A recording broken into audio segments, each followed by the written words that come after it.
so many.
Hey, noble ones. Thank you so much for joining the stream today. Really appreciate. Hello, everyone. Hello. I'm here. Got a little coffee. How you guys doing? Everything working normally on YouTube. We're multi-streaming right now. YouTube, Twitch. Goodness gracious. And Rumble. I do need the coffee, I think, today. Thank you so much for joining, guys. Really appreciate. You missed my YouTube lives. Thank you, Chris. Appreciate. I do want to try to make it into like at least once a week. You know, I'd love to stream more often. With a newborn baby, it's not the easiest thing, I'll say. But you know, let's get one goal at a time, right? Let's get back to once a week, every week. Maybe we can even make it so it's always the same day. In fact, since you guys are here at the beginning of this, if I were to make it into a thing where it always happens at the same time on the same day every single week, the live stream that is, what day of the week would be the easiest one for you? Like, what do you think is the best day? I mean, I'll check the analytics, of course, but just to see, since you're here right now, what do you guys think? Let's see. Thank you, Viking Gremlin, for subscribing with Prime on Twitch. I really appreciate that. You say barbarian? No, the music? It's Golden Axe. It's Golden Axe, my friend. To be specific, it's the track called Wilderness. Let me make sure the helmet is looking good. There you go. Well, actually, I kind of like it more when it's tilted down because it looks like it's looking down on you. You're getting judged by a 15th century Maximilian knight. How about that? You've only seen it here. The reason why I've got the helmets out, by the way, because all of my helmets are here today. The reason is because I've been working on a review of the trailer for the upcoming movie The Uprising, which is about, kind of tells the story of the 1381 peasants' revolt that happened in medieval England. And of course, we see some medieval armor in there, so I'm putting together a nice review that it's really like, if you're someone who gets annoyed by a content creator who stops the like every 3 frames and then goes on to a massive historical tangent, don't click it when you get the notification. That's all I'm going to say. But it's going to get deep. We're going to talk about the history. I'm going to trash the costumes, as always.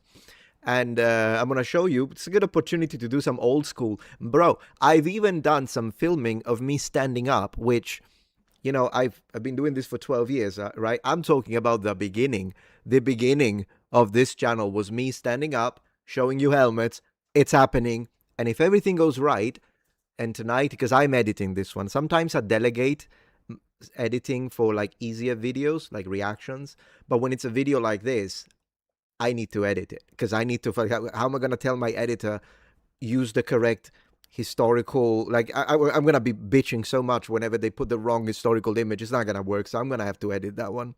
So if everything goes well, and tonight the baby lets me edit, then I should post it tomorrow. So if it is something you like, messing around with medieval armor, showing you stuff, talking about taxation in medieval England after the Black Death, the video's for you, I suppose.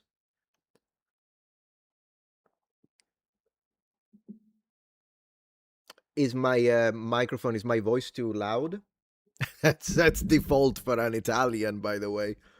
But yeah, do let me know if I can reduce the gain a little bit. Let me know if that helped. Oh no, the Editron. That's me, all right.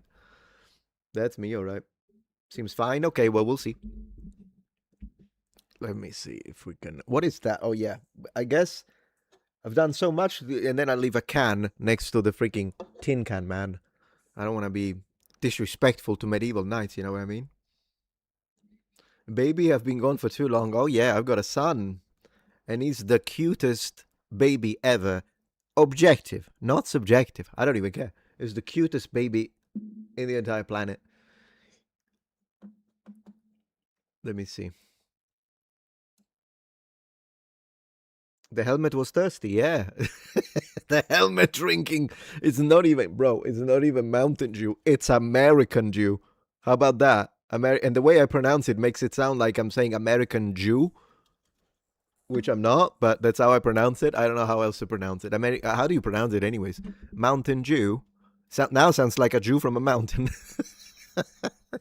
Is that anti-Semitic? I mean, I don't mean it to be. But here we are. Good morning.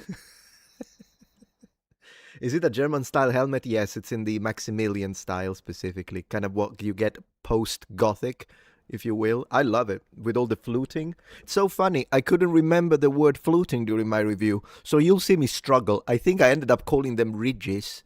I couldn't remember the word fluting. Are the ridges on top of Maximilian armor, which are beautiful. It's an aesthetic choice, but it also makes the armor overall structurally stronger. So it's really cool. The only thing they don't put ridges on, floating, the only pieces of armor of a Maximilian set that has no fluting is the greaves, meaning the shin protection. And that's that. Is it against arrows? It's against anything, really. Even it's like the tip of a sword, the business end of a spear. There are 2 approaches in armor. There you go. We'll start with armor today. There are 2 approaches in medieval armor to try and deflect as much as possible. Because if you offer a flat surface, a lot of that energy from a blow is going to be transferred onto you. You don't want that. So one thing is to make all armor globular, right? The surface is spherical a little bit. Even a breastplate looks like this rather than this, right? If you see it from a profile. But then Italian armorers developed the white Italian style, which was so shiny and polished that the weapons would glance off naturally. But in Germany, they went this way instead. So they did these kind of ridges, if you will, and fluting, which would kind of do the same thing. You kind of glance away, glance away. They both work. They're two different styles, and it's really a matter of personal preference. I want to be honest with you. I've always liked Northern Italian style armor. It's always been my favorite. There's a little bit of personal national pride in it, but I do like it a lot. But Maximilian armor grew on me because of Demon Souls and Dark Souls. Bro, I've been like, every time I play, and I always play the knight, and I'm like, man, that does look good though. Oh goodness gracious, that looks great. The wasp waist of the oh my gosh, it's so good. So it's getting close. So maybe one day a beautiful Maximilian style like breastplate and backplate combination. Oh, that'd be nice. Yeah, we'll see. We'll see. Join my Patreon so I can buy this stuff, because otherwise all the money goes for the Babytron and the diaper fund. So I never mind buying medieval armor now. The days are over. I could buy a mini armor for the baby, I guess. Thank you for being a member for 14 months. That's dedication, Mr. Memento. Pedro said he messaged you. Yes, he did. To set up a conversation, but hasn't heard back yet. Yeah, that's default for me. Not that I'm trying to ignore him. My wife told me about the email because she's the one managing my emails, and then she redirects them to me to my other email. And she told me about it, and she said, "Oh, so she redirected the email. I still have to read it. I'm not trying to avoid him. It's just that I'm slow as shit naturally. Plus, with the addition of the baby, I haven't slept much in the last few nights. But I'll get back to him because I would love to have a conversation, not just with him, but with anyone. I think it would be nice at this point because, as you know, as I made quite clear with the thumbnail today, I'm never going to stop with the Odyssey stuff. Although, as you can see, I'm posting other things. I'm reviewing medieval movies as well. Whatever. But I think rather than me continuing to bitch about Nolan, which I will, but I think it would be nice to start having conversation with people, with other creators that maybe agree with me, disagree with me, whatever. I think that could be fun to, instead of reaction, and then you react to me, and then I react to the reaction of the reaction, and we put 15 cameras on screen. I think it would be actually nice to have an offline, it doesn't have to be online, but an offline conversation with someone. We can be civil about it, and we can see if I can come to see it their way, or if they can finally address my points. Because one thing about the points, the constant among all of my, up to this point, 70 videos that I made about the Odyssey and almost 300 X posts. I'm proud of it, by the way. People try to shame me for it. I don't care. It's not enough. Anyways, one constant theme has been when we talk about the race war, because the people that say that the movie's conservative are out of their mind. No, there is a conservative messaging. You're coping. There is no conservative messaging whatsoever. How can there ever be? But it doesn't matter. Like, there are some people, I swear, some people exemplified by Clown Shapiro. Anyways, I was saying, apart from that, there are a lot of people that just, because my message is the same. The race swapping, it's one directional. You wouldn't be okay if you tell me, now it's all about the skill of the actor. Right. So would you say that if we are doing Southeast Asian, Native American history, Polynesian, African history, and we race swap all of them, we cast a bunch of blonde guys for historical and mythological people of that area, and when you will bitch about it, I'll tell you, what's about the skill of the actor? No, they wouldn't be okay with it. And so that's really that's why they don't address my point. Because it's undefeatable, because it's a point based on common justice. Okay? It's double standards. You can never defend double standards, so the only thing they can do is attack me ad hominem. But I would be really interested in someone actually having a defense for that, rather than doing the shaming tactics. Oh, it's just you don't want to see, like, really? We're going to talk about race now? Yes, you are the ones that swapped it. You know, I was okay with not talking about race ever for the rest of my life if it wasn't they race swap, so they care about it enough to race swap everything.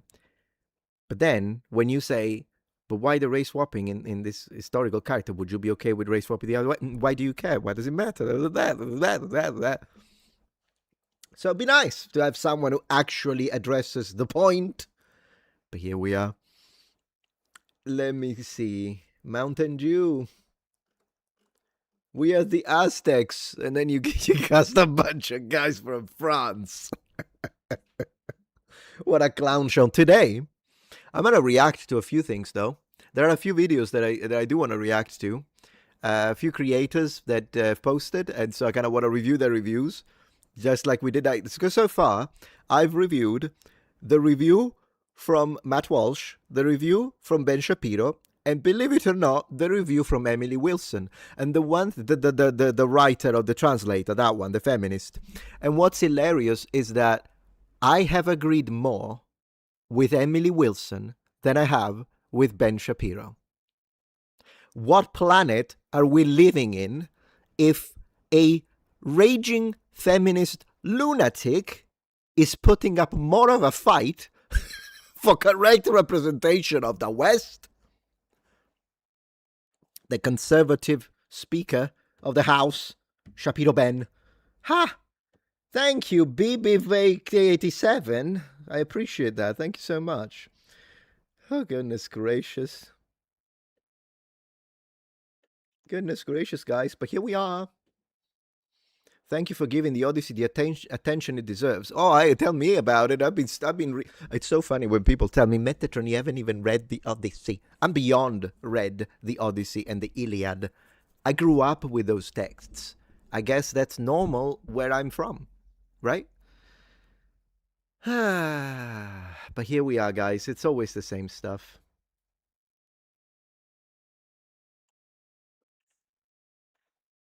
I thought too many conservatives thought way too highly of Nolan. Look, you can love Nolan's work. I enjoyed Inception a lot, and I do find Interstellar to be a very moving movie. Movie. That's kind of a weird sense. A moving film. Okay? So I do like his work, but that doesn't mean that I'm going to worship the man at the altar while sacrificing everything I believe in and I've been pushing for the last 12 freaking years. Am I right? I can say the guy's skill. That makes it worse for me because the Odyssey could have been phenomenal. And instead, let me show you the 10 out of 10. I'll show you the 10 out of 10. Do you want to see the 10 out of 10? I'll show you 10 out of 10. Get ready for 10 out of 10 masterwork. I'll show you. I'll show you right now. Here it is. You ready, guys? I don't know if I'm going to get demonetized for this, so I'm going to remove the audio. Are you ready to see the 10 out of 10 masterwork? Let's go. There you go. Look at that. The baby giant. Look. Incredible. Phenomenal. I'm going to pause, and then you scream. Careful. I don't want to hear the scream, actually. Baby scream. The baby in mini plate. Bro, what have we even talking about? You know what this looks like? Where is he? Where is he, the clown? There you go. You know what this looks like, guys? No, it's not AI. I saw it, brother. I went to the freaking theaters. You don't get. I went to the theaters. This happened. This is before. Where are they? The giants, the freaking giants, the metal. You thought that the mecha warriors in full plate armor of the 15th century were bad? This is how the scene begins. The clowns, the we are Greeks from Ithaca, from India and Nigeria and Congo, and Asia apparently, Southeast Asia, Ithaca. They arrive into this island. I'd like to underline it's my island, by the way. That's meant to be Sicily. Okay. So they arrive and they see this, which is supposed to be a child, but is as tall as them because it's the child of a giant. Now, can you explain to me how you have a budget of 250 million and this is how you dress? But hey, you know what they say, you guys just don't get it.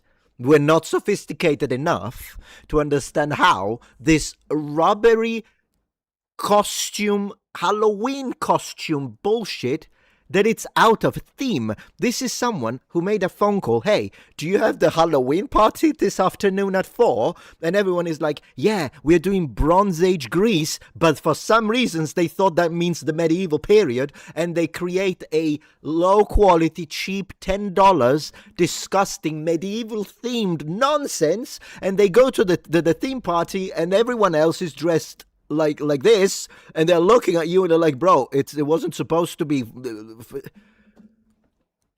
10 out of 10, guys. 10 out of 10, guys. This is it. Look at it. Look, they took $6 million from Greek taxpayers. They couldn't dress them better than that. But hey, I just don't get it. I'm not sophisticated enough. Am I right? I'm not sophisticated enough. You Muppets. You Muppets. It's not supposed to be historically accurate, Metatron, they say, even though Lupita Nyong'o said that it was supposed to be historically accurate and culturally correct and linguistically and costumes, everything appropriate, out of respect for what? Wakanda. But hey, I'm the one who's wrong, I guess. I just don't get it, guys. I just don't get it. Thank you, Cold Jungle Medium Rumble. Appreciate for your support. Thank you so much. Nolan's homie. Not Nolan's homie. Odyssey from homie. Yeah. Oh my Zeus. It's a mini armor for a child of somehow, I guess, they have to give him the little mini helmet with the spolders for the giant child. For the giant child, because that's just how they do things in Sicily in the Bronze Age. Thank you.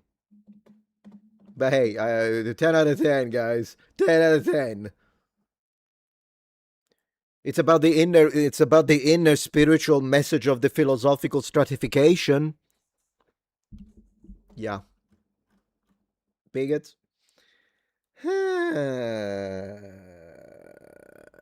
Requiem Part 3, please, brother. What? Resident Evil? Oh my gosh, I wish I could play some Resident Evil. I really enjoyed that game. Up to the point where I reached. Be nice to actually play one of these days.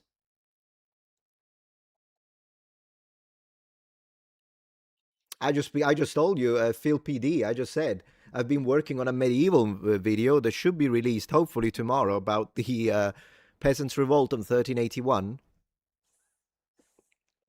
I did say it at the beginning of the stream. Maybe you skipped it. You skipped it. Yeah. Let's see. Actually, yesterday, you know what I watched? No Sicilian actors for the Giants. Unbelievable. Even though my uncle from Southeast Sicily looks exactly like the Cyclops. Would have been perfect and didn't even need to use CGI. Been perfect. But no. Oh well. It is what it is. You know what I watched yesterday? I watched Troy. I rewatched Troy, guys. I want to tell you. Because it's going to piss everyone out, and no one has the courage to say this. I'm going to say it. I'm going to say it, guys. You know, and I'm going to visually say it. Wait. I'm going to say it, guys. 1 second. Have a little patience. It's going to be worth it. Trust me. Because, you know, I'm never controversial. I'm always scared. Milquetoast Metatron, am I right? I'll show you Milquetoast. In fact, let me close. Yeah, we don't need that. Okay, great. Are we still live? Yes, great. I didn't close the wrong thing. All right. Where is she? One more tab, and I'm done. If this thing decides to cooperate with me, please. Can you? Goodness gracious. I'm incapable of typing. How about that? All right. So we're getting there. Okay. And then, all right. So, Ellen of Troy, Nolan. All right, guys. So, this is an excellent Achilles. This is not Achilles and will never be. Inappropriate, appropriate. Inappropriate, appropriate. This is an excellent Helen of Troy.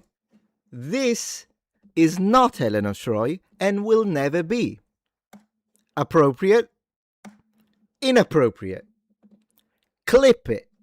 Sue me. But Metatron, they are not Greeks. They are not Greeks, Metatron. Okay, well, here's the thing. Are there... Well, first I'm going to say, how is Achilles described? With hair of gold. Does this look like hair of gold? Yes. Does this look like hair of gold? No, because he's bald. Does this look like hair of gold to you? Okay. Next. I'm on fire today. But Metatron, Brad Pitt, top physique, by the way. This was incredible. But Brad Pitt is not from Greece. Right. So, I'm going to say it. And she's from Germany. Okay. I'm going to say the obvious. Because no one has the courage to do it, so I'm going to do it. I'm going to say the obvious. Yes, it would have been always better to have Greek actors. But if we are not going for full Greek casting, someone like him is more believable as a replacement for a Mediterranean than someone like him. You know why? Because you can, in fact, today and in ancient period, run into an Italian or a Greek that is blonde, that has white skin, and that has blue eyes. Okay? And you can, in fact, run into a Greek woman who has blonde hair, and by the way, she is described with fair skin. And before anyone tries to use the gaslighting technique, Metatron, are you that ignorant that you don't know that in the ancient period, when they say that a woman has fair skin, it means she's high class? Yes, why? Because Greeks are white, and when they stay home, they stay pale. So because nobility tends to stay home, if you have lighter skin, you're either a noble woman or you're a coward from the perspective of the Greeks because you didn't go fight. Or maybe you're aristocracy, okay? So, would they ever, the Greeks, because this is how stupid these people are, would the Greeks ever describe her as fair-skinned just because of her status? No, they would describe it as burnt skin. Thank you very much. So, was her skin of Helen of Troy imagined to be pale? Yes, it was. No matter that it was a situation that indicated status, that's irrelevant. Her hair is not described by Homer, but it is described from a later period as blonde. So regardless, is she German? Yes. Does any white European, whether they be from Ireland, England, Germany, France, or the southern Mediterranean, so Spain, Portugal, Italy, are they closer phenotypically to Mediterranean Greeks than black people? Yes. And if you, for a second, think, no, they are all equally different, you have been brainwashed. It is not true. And you know why? I can prove to you that it's not true. I'll prove it very quickly. Because you would not have a problem if you were creating a character representing someone from the kingdom of Kush, like Queen Amanirenas, who is a historical character and a black queen, and instead of, say, casting an actor from Sudan, which is where the kingdom of Kush was, you cast someone from Nigeria. Would you have a problem with that? No. Why? Because someone from Nigeria, while not being exactly the same phenotypically as someone from Sudan, is definitely closer than casting a white dude with blonde hair. I know I'm saying the obvious, but believe it or not, the truth and obvious logical sense doesn't work anymore, so you have to underline it and spell it out. So, is it closer to cast any white European for a Mediterranean than someone like this? The answer is obviously yes, and we can keep presenting example after example. Who is closer and more believable for a historical Japanese person, someone from China or someone from Scandinavia? The answer is obviously someone from China. Are they phenotypically exactly the same as Japanese? No, but they're close enough. We are just doing the same thing with this. She's definitely more believable than this. But if you say it, for some reasons, they know it's true. They know it's true. And that's why they will never address this point. I challenge everyone, by the way, now publicly. You can have 500 subscribers. You can have 20 million subscribers, 30 million subscribers. I challenge you to defeat this argument. Why do you have a problem? And you tell me that, oh, she's German though. She's German. Okay, a guy from Nigeria. Do you have a problem casting someone from Nigeria for someone from Sudan or Congo? No, you don't. Because it's close enough and you know it. But you have to pretend it's not close enough when it's white Europeans. Unbelievable. Unbelievable. All right, let's read a little bit of you now. Helen of Congo. Adonis Adams, since you're Italian, do you have any recommendations for things to do or places to visit in Tuscany? Wow, I'm not a big fan of overly touristic attractions. Well, I get it. If you go to Tuscany, you have to spend some time in Florence. I know it's overly touristic, but I mean, you can't skip Florence. And if I were to if you like, of course, I mean, I imagine you do since you're a subscriber of mine, Siena, the town of Siena, I'll show you. The town of Siena has some beautiful medieval reenactment and medieval festivals. And so if you go to Tuscany, I would strongly suggest to check out Siena. It's a gorgeous little small town. A lot of the time, they say that they speak some of the purest forms of Italian. This is debated, but I tend to say, I mean, I've got a couple of friends from Siena. And Sienese, it's a very, very clean Italian. And it's lovely. It's a lovely little town. And so if you don't want to spend the entirety of your time in Florence, and maybe you're popping by Pisa if you want to see the Leaning Towers. I mean, if you're really into towers, there's like the Towers of Turin, because Turin, I have a dedicated video, by the way, but the Towers of Turin. Turin was basically the New York, the Manhattan of the medieval period. They had hundreds and hundreds and hundreds of towers. There's only a few left now, unfortunately, but it's still nice to see. So if you like towers and you don't want to go to Pisa, because you're like, yeah, it's a leaning, great, what's a big deal? Turin. But anyways, that's further north, of course, not in Tuscany, so I guess it kind of depends. Make a video about Emily Wilson critique of Nolan. I already have. I already made it. I might make another one, but only in comparative key between Ben Shapiro's critiques and Emily Wilson's critique. But I already have a video dedicated to that. You can Google it. Yeah. Yeah, exactly, Spark. Moana is great for correct representation while also saying what's wrong with Nolan race swapping Greeks. That's exactly it. It's the double standards, which is why. It's not that I do say that my lines of attacks as arguments are undefeatable, but it's not because I'm so smart.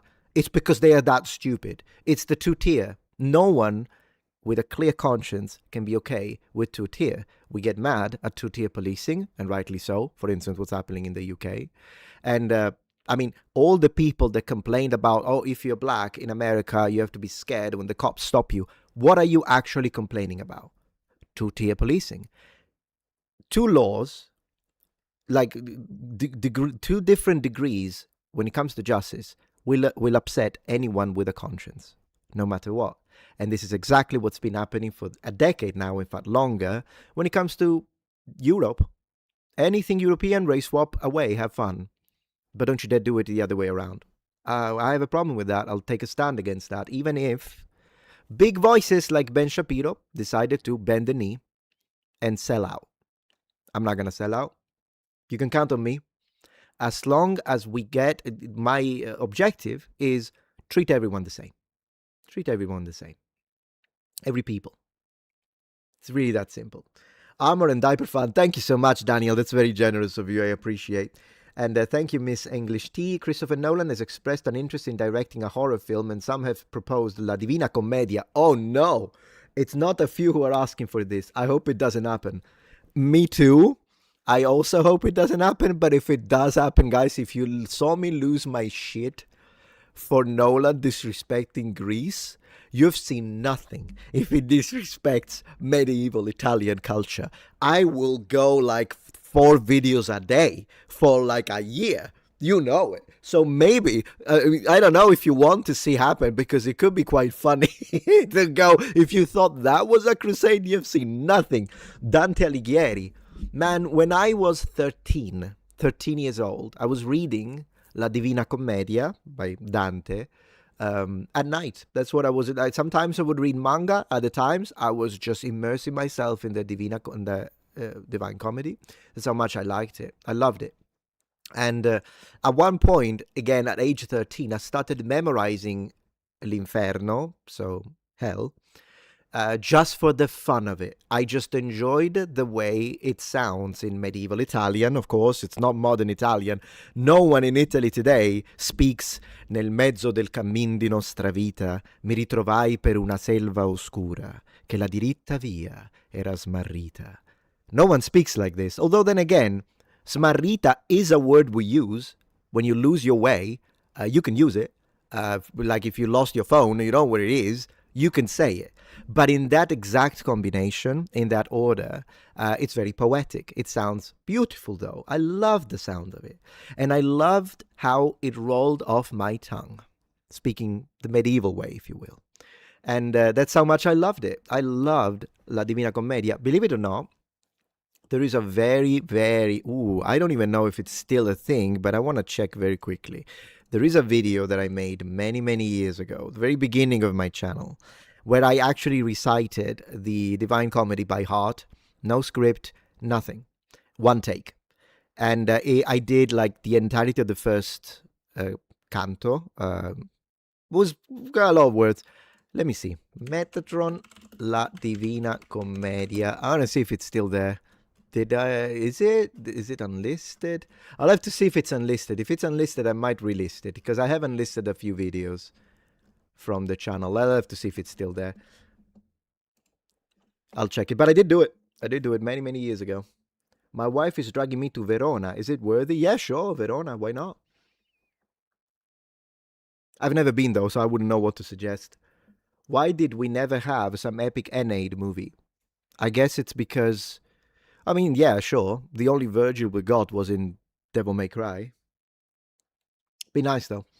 If you were directed the next Muppet movie, which Muppets would you cast as characters from the Odyssey? Wow.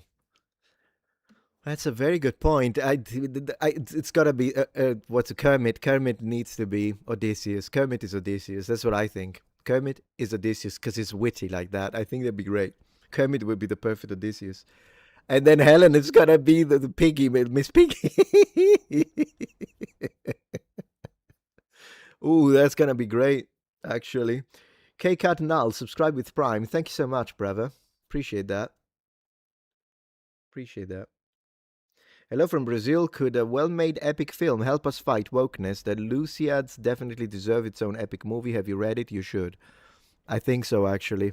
Probably. It'd be nice. It really would. Ian, thank you. I hope all is well. At some point, eventually, I was wondering if you do a review of certain parts of AC, Odyssey, or Assassin's Creed. There is certain things about the game I want to know if they're true or not. God bless. I might, but actually it's not a bad idea, particularly to kind of connect to the current culture war. Might be the time to do it. But it would be for my third channel, Metatron's Protectorate, because that's the channel where I do gaming now. I don't do any gaming on this channel anymore, because it kind of confuses the algorithm. So it's better to try and specialize into one or two topics rather than today I'm doing Latin, tomorrow I'm doing video games, the day after I'm doing movie reviews, then we're gonna do something else. Like that confuses the algorithm. Wilson wrote critique in London, reviews of books. I don't know what that means, but thank you for the support.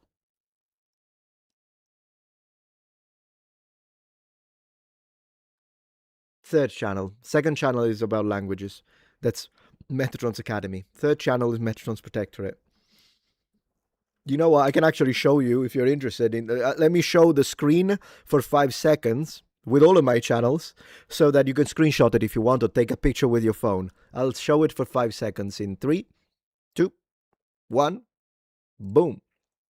I can actually talk over it because I haven't disabled the microphone. So on the right of screen, you see the channels that I've got running. I mean, that's not even all my channels, but they are the major ones. And then on the left of the screen, you see the alternative platforms if you are fed up with this current platform, I suppose. Those are alternatives, or if you want to see me lose my shit on X on a daily basis.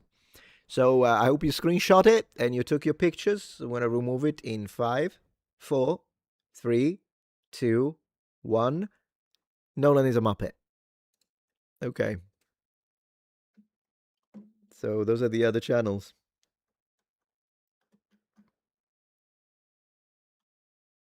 Let me make sure I didn't skip any super chat because I don't want to be disrespectful with people and their money. Hard worked money. No, I think I got it. Okay, lovely, lovely. Lovely.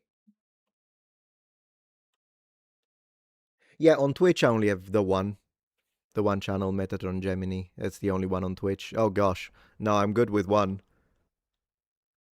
I meant Emily Wilson wrote a critique of Nolan. Oh, she actually wrote it. Yeah, a second video would be good to explore on that.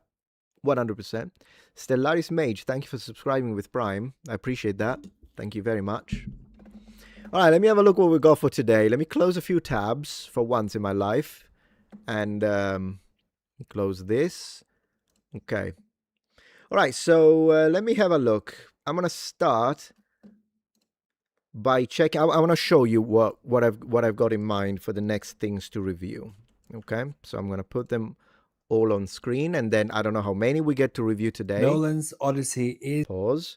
But we're going to start. We're going to move in order. And then whatever we can't review online, I'll do it offline. How about that? Okay, and then, as I said, tomorrow, if all goes well, you'll get the review of the trailer of the movie. What is it called? The Uprising.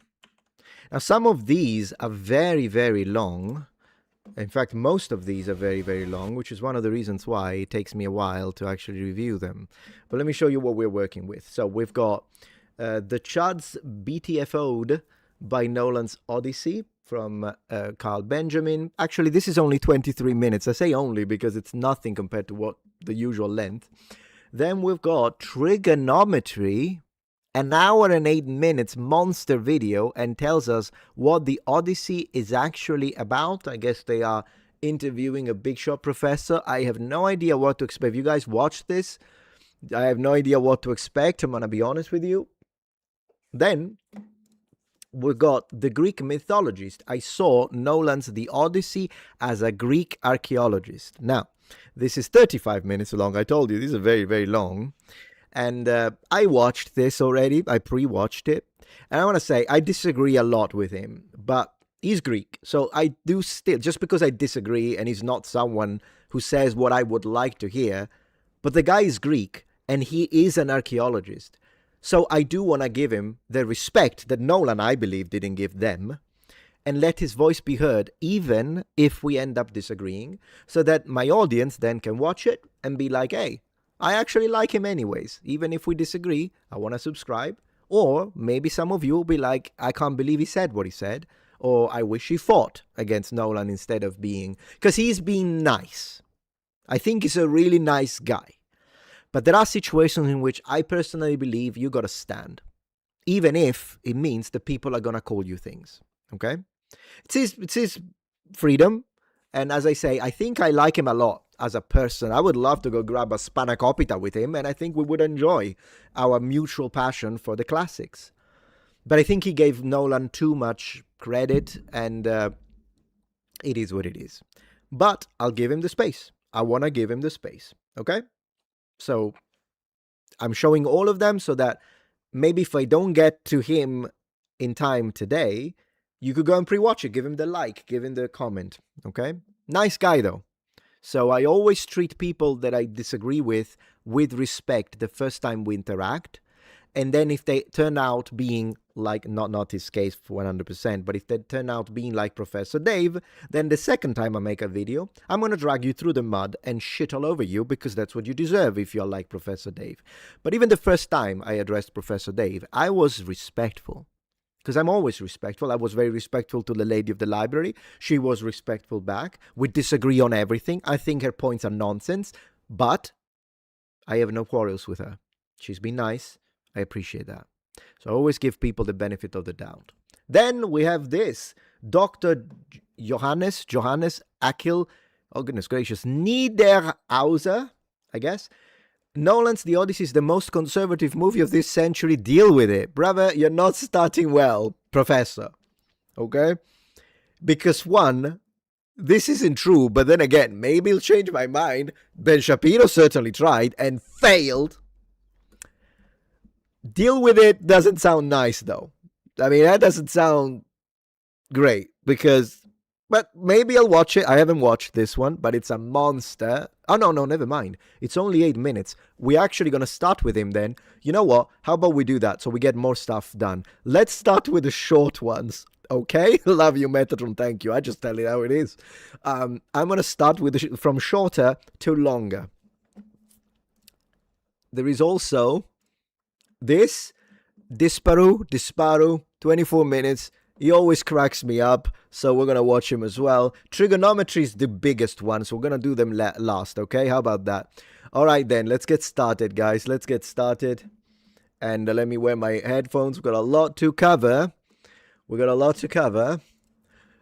the smug face, condescending, Metatron, obnoxious, far-right grifter, bigot. Yes, that's me, exactly. Thank you. I accept all.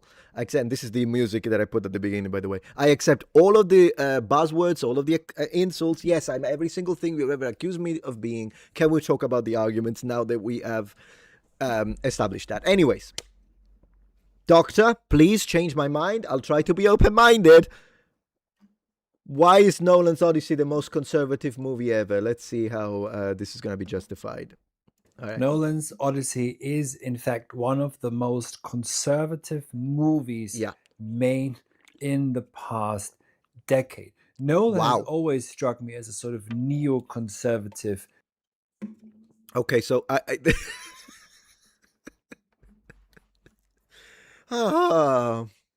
yeah, it's as conservative as Hassan Piker. And Stalin was extremely right-wing. Believe it or not, I actually heard someone say that. There is one of my critics who did say, communism in Russia during Stalin, basically far-right. Okay. So anyways, the statement, this got to be a joke. Maybe he's doing he's going to flip the table and say, no, guys, this is an insensitive. Let's see. Filmmaker, just think of his Batman trilogy. Batman is ultimately one of the great defenders and apologists of the surveillance state, and he makes it cool and hip and everything, if you're honest to yourself, what he really was. But let's look at the Odyssey. Conservative pundits in America, some of them have actually watched the movie and said, this is a movie about, it's a Trojan horse, it's about reinstating order. And that is true. No, okay, so if that's the point, I'm going to let him flesh it out a little bit. But I'm just going to say this. Anything, even moderately conservative that you may find, Professor, doesn't come from Nolan. It's something that was left off from Homer. Not that Homer is a right-wing guy. Obviously, that's not what I'm saying. But the idea of there is a bunch of foreigners, meaning the suitors, and they are taking advantage of my wife and kids. So when I come home, when daddy's home, I'm going to mess them up and introduce them to the bronze business end of my axe. That's a leftover from Homer that couldn't be removed, because if they could, they would have. But the problem is that when you have a hero, even if it's an anti-hero, even if it's a PTSD-driven sad guy, the audience expects him to win. Because if the story was, we watched the entire thing with Odysseus trying to go home, and once he's home, the suitors crack his freaking skull against the wall and marry the wife while throwing his son Telemachus off the cliff, even the most the shilliest of Nolan would have been like, wait, what? So they couldn't remove that part. But please. It just might be that you disagree with that order, and so it turns out you're not really a conservative, you're something much more radical and dangerous. So it's not a woke film at all. No, there is nothing woke about it with Hollywood. And even if, Professor, Dear Dr. Ultra Professor, let's ditch woke, okay? Because if we use the term woke, people are going to use that against me, us, everyone who has a problem with the politics injected, because they're going to be like, oh yeah, you're so anti-woke, bigot. Let's ditch it. Let's be honest.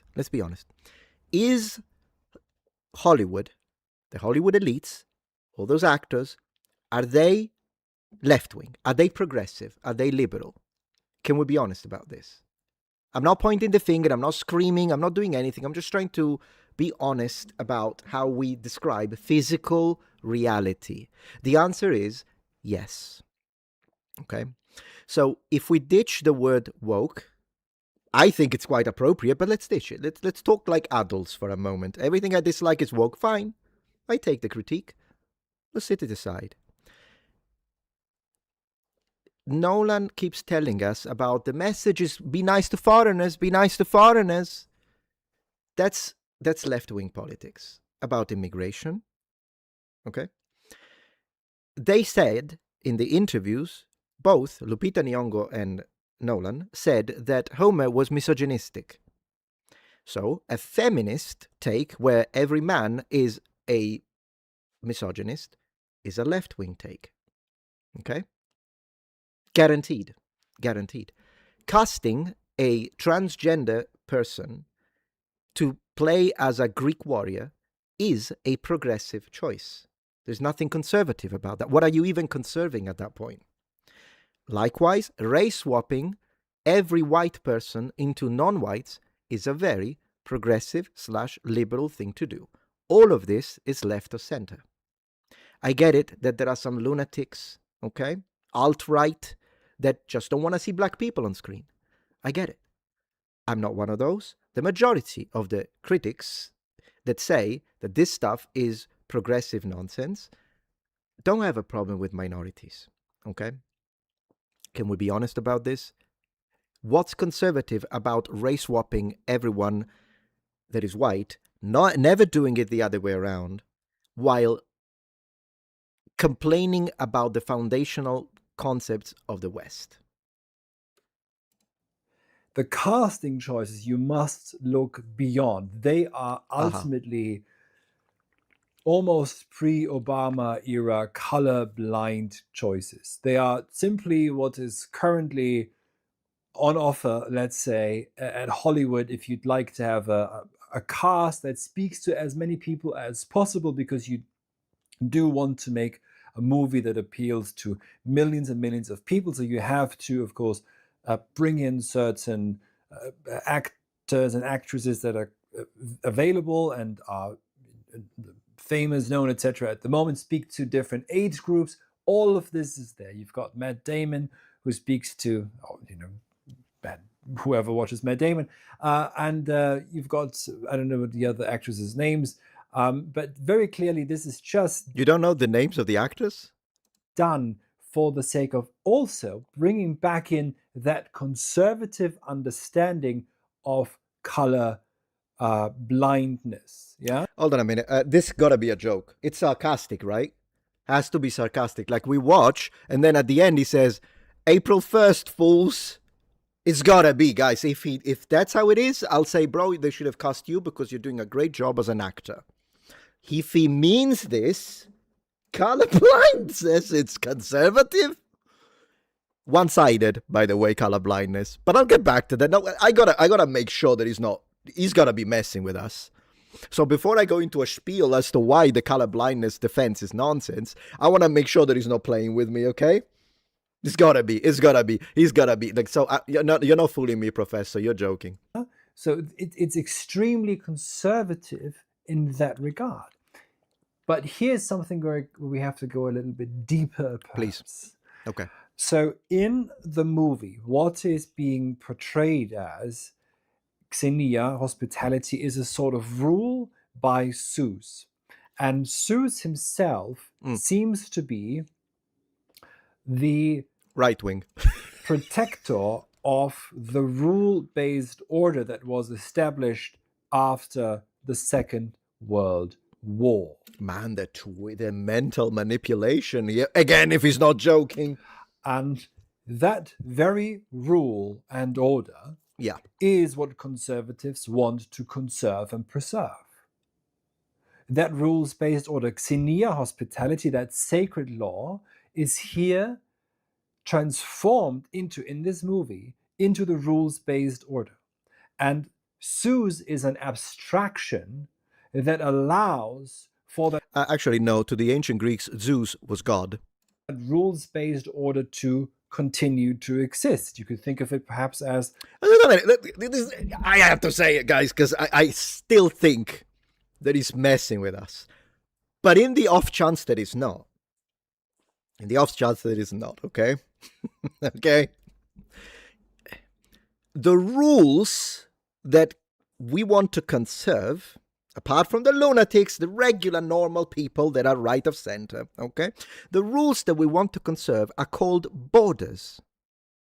The law is that every country has borders, and in order to cross those borders, you have to follow the law.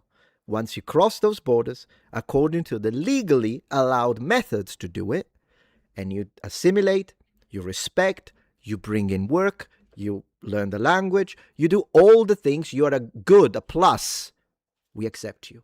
Not a problem. But you know who is breaking those laws? The illegals in the millions. Did you see what happened in Spain?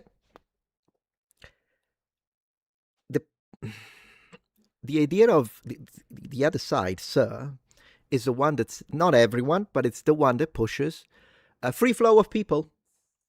Defund the police, right? What are we even talking about here? What are we talking about? the UN or something similar. Yes, and that's why you don't need to show Zeus. It's just the abstraction of presumed universal law, and that is upheld or reinstated by that movie. That is what the movie is ultimately about. Uh-huh. There's another layer that goes a bit deeper, which has to do with the gods, which I will address in another video in the future. Please do. But this is, seeing the movie and reading reviews, etc. This is what I think I can take away from it. That it's a right-wing movie. Because there is Zeus, but there isn't Zeus. And it's a representation of the law towards foreigners. What about everything else, though? Because if that's the only thing that you think is conservative, how is it conservative? You cannot, guys, it's impossible to have conservative messaging from a Hollywood movie. And I think that it's kind of funny because if you're right wing, you're laughing your heads off at this. But if you're left wing, you should call it cope. This is the one video, if he's not joking, this is the one video where every single person in my audience, center, left, or right, should agree with me and laugh at this. Is that ultimately it really is about conserving order, coming back status quo, yeah, to that order that is currently under threat. We are Greeks from Ithaca from an Indian guy. From forces within and forces without. And there's also mention made, and certain anxieties are mentioned sometimes about the people from the sea. Yes. Which quite apparently is a bunch of illegals that are entering our countries. That's the message, right? That's what they wanted to tell us. So Hollywood wanted to tell you, bro, see the sea people, they're coming from the sea on these little rubber boats. So that's a message that Hollywood's trying to push. It's a pro-ice message. What the heck does conservative even mean at this point? A sort of dog whistle to latent anxieties in Europe and in Northern America. Justified. About illegal or maybe even legal immigration, which is probably illegal immigration is, we want merit-based immigration, as the conservative would say, right? So, and that's what the movie's telling us. A movie based on a translation by Emily Wilson, who is a feminist, and she didn't like it, by the way. She did a much better job at defending the West. A left-wing feminist, I'm gonna agree with her over Ben Shapiro, who's bent the knee, but whatever. This is where we are.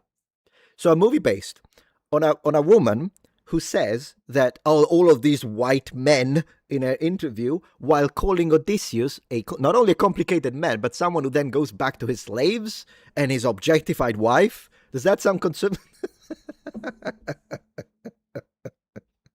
Yes, the very conservative transgender. If you look at it in terms of in Britain, reform and restore, and in America, the MAGA movement, it is the most, and other areas perhaps, is the most neocon movie made since the Batman films. We got 4 minutes left. By the end of this, it's either he's gonna tell us, and you believed any of that? Ha ha ha, I fooled you. And I will say, bro, Professor did it. It was really funny, Professor. Thank you. Thank you for calling all of this nonsense while making us believe. It's either it's gonna end up like that, or he actually means it, and I'm gonna explode. So let's see. It's one of the two, guys. Get ready. That I can think of. And so Nolan shows himself to be what he is, which is a filmmaker of the regime. Every regime, and this is a value-free term, regime, or you say political system. So you mean so Nolan works for Trump? If you want to use that term. Okay. Every political system, be that a dictatorship or a democracy, they always have their movie makers. They have their artists. He actually means that. Oh. You get to, and so you get to see perhaps what Hollywood doesn't want to tear down here. The European world. If that's good. Once I know I need to let him finish, guys. I understand because I still think he's messing with us. But Anne Hathaway. Wait. Look at this. Look at all these Trump supporters. What are we doing?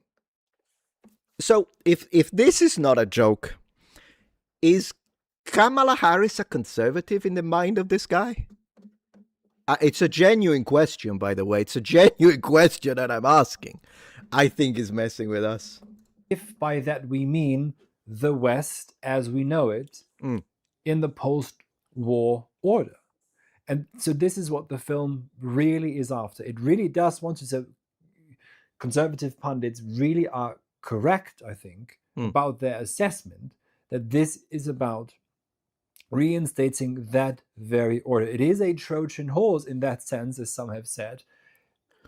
Because my chat is saying, please be satire, Professor. I was just going to say it. Because it uses what on the surface seems like it's a culture war propaganda, but then plot twist. Say liberals or leftists watch the movie and walk away having been incepted. Oh, they hate it. No. I imagine. I mean, if it's conservative, then every single left-winger should hate it, right? Because if they've been incepted. So, bro, basically, it's going to be a landslide. 2028. It's going to be a landslide, and because they watched this movie, every single liberal, every single Democrat is going to be like, no, we should do a new amendment for the Constitution so Trump can run for office again. With the dream of the post-war liberal world order reinstated again. Yeah? I don't know what that means. The patriarchy, in a sense, is latently even there, with Odysseus returning. Yeah, the leftists love it. And he's a troubled, traumatized man, etc. All of these things, that's all true. Again, you do know that it's Emily Wilson, who wrote the book that this is loosely based on, incorrectly apparently, according to her. I kind of doubt that she's a supporter of the patriarchy. Last time I checked, feminists don't particularly love the patriarchy. But maybe I'm misunderstanding. Did I wake up on is it a multiverse? Did I wake up on a completely different planet? But there's a sort of soft patriarchy that's reinstated, which is required for the post-war order. It's not really... if by patriarchy you mean the man is the head of the house, no, that would be required for the Mycenaean period, not the post-war order.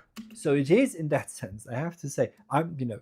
It's not whether I'm in favor of this or not. That's besides the point. But it is, in fact, a Trojan horse for that order, if that's the order you're after. Man, we just got into all the communists all the socialists, we got you guys. You accepted the Trojan horse. Now you're not gonna vote right wing. Then this is what the movie ultimately is an apology and justification for. And it does this, whether that's the intention or not, but it Patriarchy. does this very cleverly because it appeals to those who might have the desire to tear down that order on the left. And it appeals to them on the surface. It appeals to the leftists because they don't like. I'm just trying to make sense of the word salad. So it appeals to the leftists who don't like patriarchy, but they do see the patriarchy. So they think. I don't get it. And also to the broad masses who never matter really, masses. But who matter insofar as you need their. I'm sorry, did you just say the masses don't matter? I'm gonna rewind that. Wait. It appeals to them on the surface and also to the broad masses who never matter really, but who matter insofar as you need their votes or their silent admission or their silent contribution So the silent contribution of the masses, meaning voting, not particularly silent in my opinion, but hey, who am I? I'm not going to hear, because if I'm going to dissect every word, we're not going to finish. It's going to be a 2 hours movie.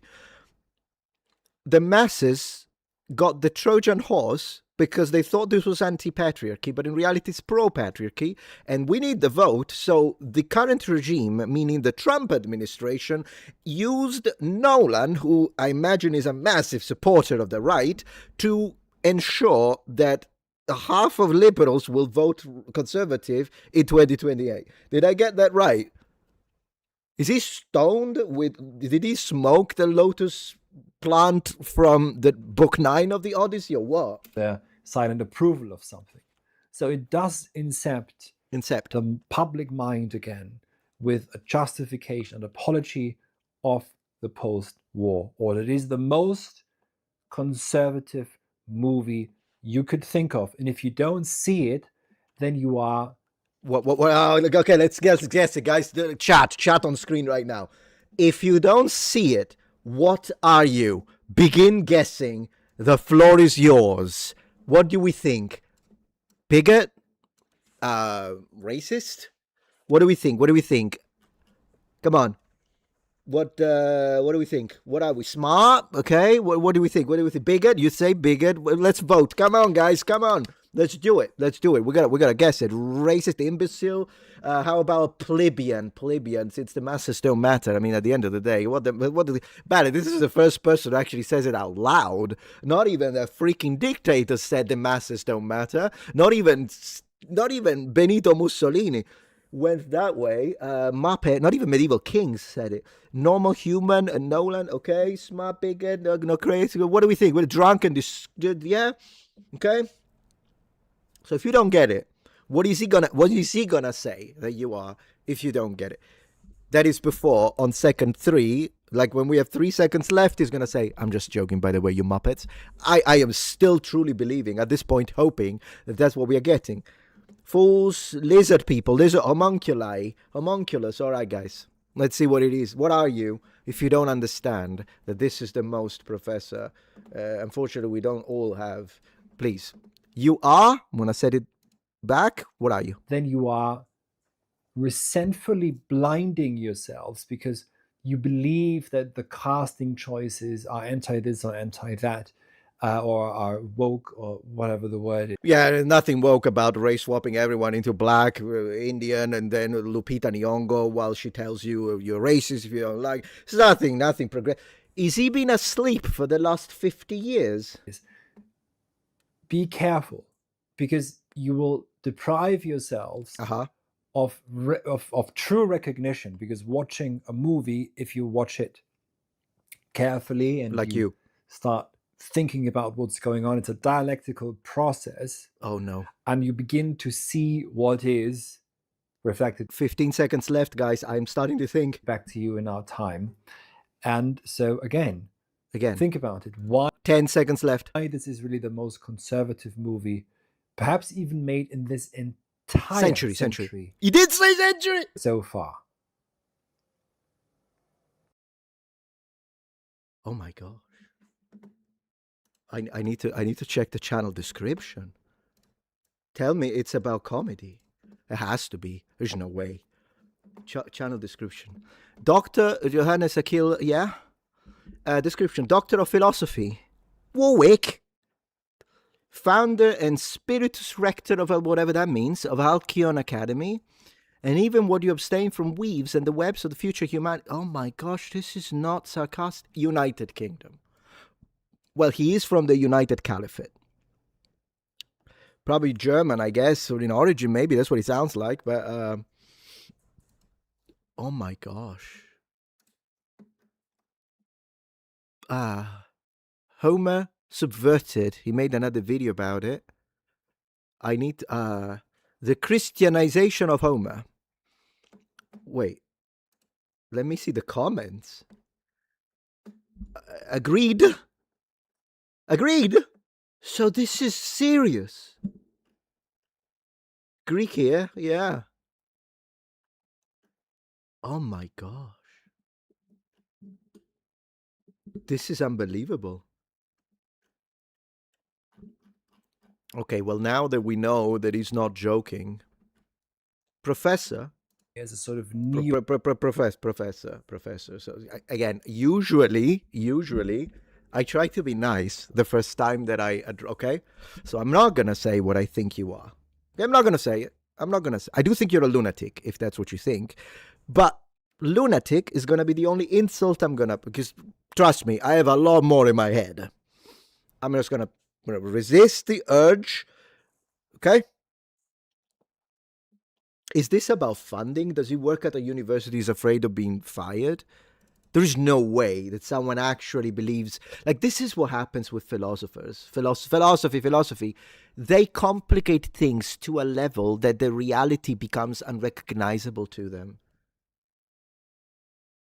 You know what? I would rather have a conversation about this movie, Big Shot Professor, with those very masses you say don't matter, because at least they're not going to try to gaslight me into this nonsense. There is nothing conservative about this movie. Nothing. Zero. Null.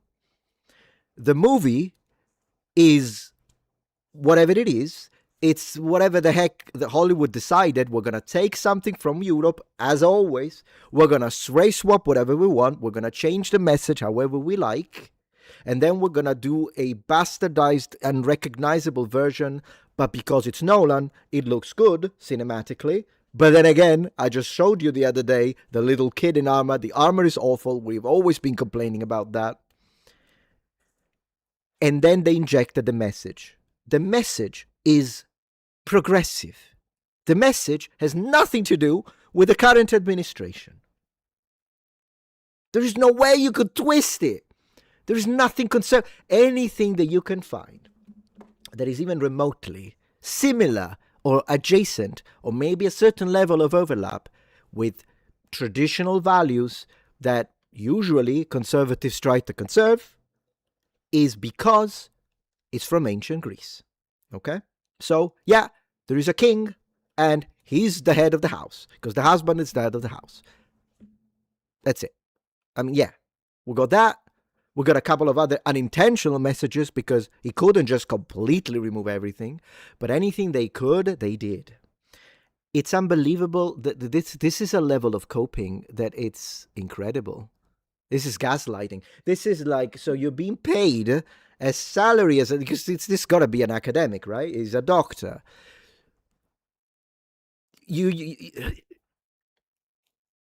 I usually have a lot to say. I'm out of words.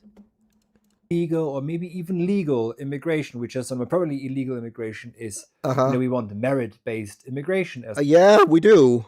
The conservative would say. Yes, but you know who doesn't like that and wants a free flow of people? Everyone in Hollywood. Are we fucking joking? Like, this is someone who is being stuck inside the upper chambers of the ivory tower, that they are so disconnected from the real world. And of course, they think they know better than you because PhD, that he is unable to see reality for what it is. He doesn't even know the names of the actors. Who are you to come tell the masses that we are all wrong? Deal with it, you say? Absolutely not. Oh my gosh. There is nothing conservative when it comes to the message in this movie. Not that I want there to be, I just wanted the original story. I don't want propaganda in favor of the current administration in America, nor do I want propaganda in favor of the opposition, which is what it is. I don't want any modern political messaging inserted in there. I don't want any race swapping whatsoever for any movie. But when you do have race swapping and they take a white person and they swap it for black, there is nothing conservative about that. Like, it's unbelievable that I have to say this. Oh my gosh, this dude did not improve my opinion of philosophers. Of course! This is insane! He is trying to manipulate your mind with big words, because big shot. So, you know, mental gymnastics is what it is. But it is unbelievable if he actually believes this. He looks like, to me, it's deceptive. But I think he believes it, which means he hasn't got a clue what he's talking about. Maybe talk about Plato, sir, and leave this kind of political messaging and culture war to the people that actually know the names of the freaking actors. Oh my gosh. This was insane. Let me see. I got because I need to listen to him again. Made since the Batman films that I can think of. Okay. And so Nolan shows himself to be what he is, which is a filmmaker of the regime, every regime. A filmmaker of the regime. A filmmaker of the regime. So basically, since you're using the word regime, Professor, you're saying, do you remember when the Nazis, or for instance, the Italians with Benito Mussolini, they would use filmography as a way to spread the propagandistic message to the masses? That's what they did. Are you saying that the current administration would use Nolan's Odyssey to spread neoconservatism? Oh my gosh. This is delusional. This is delusional. Well, if that's the case, then they did a terrible job, since every single actor is pushing, like the Supergirl, is that for the regime as well? With the lady actually saying, what's her name? You know, talking about not knowing names. The Supergirl girl did the same from the, but this guy made me lose my shit at this point. The blonde girl. She said, oh yeah, I'm an LGBTQ icon. Is that conservative? LGBTQ icons, off topic. But I remember you saying you wanted to learn more about right-wing anarchism in a recent video, so I'd recommend you read Anatomy of the State by Mary. Okay, so free online and quick read. I'll check it out. Thank you for that. That's what Ben Shapiro is doing. I agree, which is why Ben Shapiro is a clown now. In my in my opinion, Ben Shapiro is a clown. Ben Shapiro is a clown. Completely. Ben Shapiro is not a defender of the West. Ben Shapiro is a defender of the Near East. Ben Shapiro is a defender of the Middle East, meaning Israel, full stop. Doesn't care about the West, doesn't care about America, doesn't care about foundations of the West, whether it be Greco-Roman or Christian. I just said it. And you know it's the truth. So of course he's not going to defend anything, because it's not what matters to him. Okay? So, when he sees Nolan, and all this, he's going to tell you it's conservative. Ben Shapiro did it with the shaming tactic. Oh, really? You got upset by the race swap? After he complained for 10 years and made millions attacking the woke TikTokers, but that's what they were doing. You were complaining about the race swapping up until it was Nolan. But I think Ben Shapiro did, if I'm going to have to give credit, the guy just out of justice, not credit, but I don't want to misrepresent. Everything I said so far, I double down. Ready to defend in front of everyone. But one thing I'll say, I think what Ben Shapiro is doing is that he is so enamored and is so much of a fanboy of Nolan that all of the political ideas, positions that he has defended went down the drain, and he bent the knee because he just loves Nolan, and so he is coping. He's actually made it into his mind that, no, but maybe Nolan is a sympathizer of conservatism. It's not, and it's obvious, but Ben Shapiro got completely out of shift, like completely, like he hasn't got a clue what he's doing because of that. Nudged off the railway. This guy, however, big shot professor, Why is he doing it? I don't think he's doing it out of fandom for Nolan. Why is he saying this? Because everything he said now is a lie. It is a lie. Does he believe it?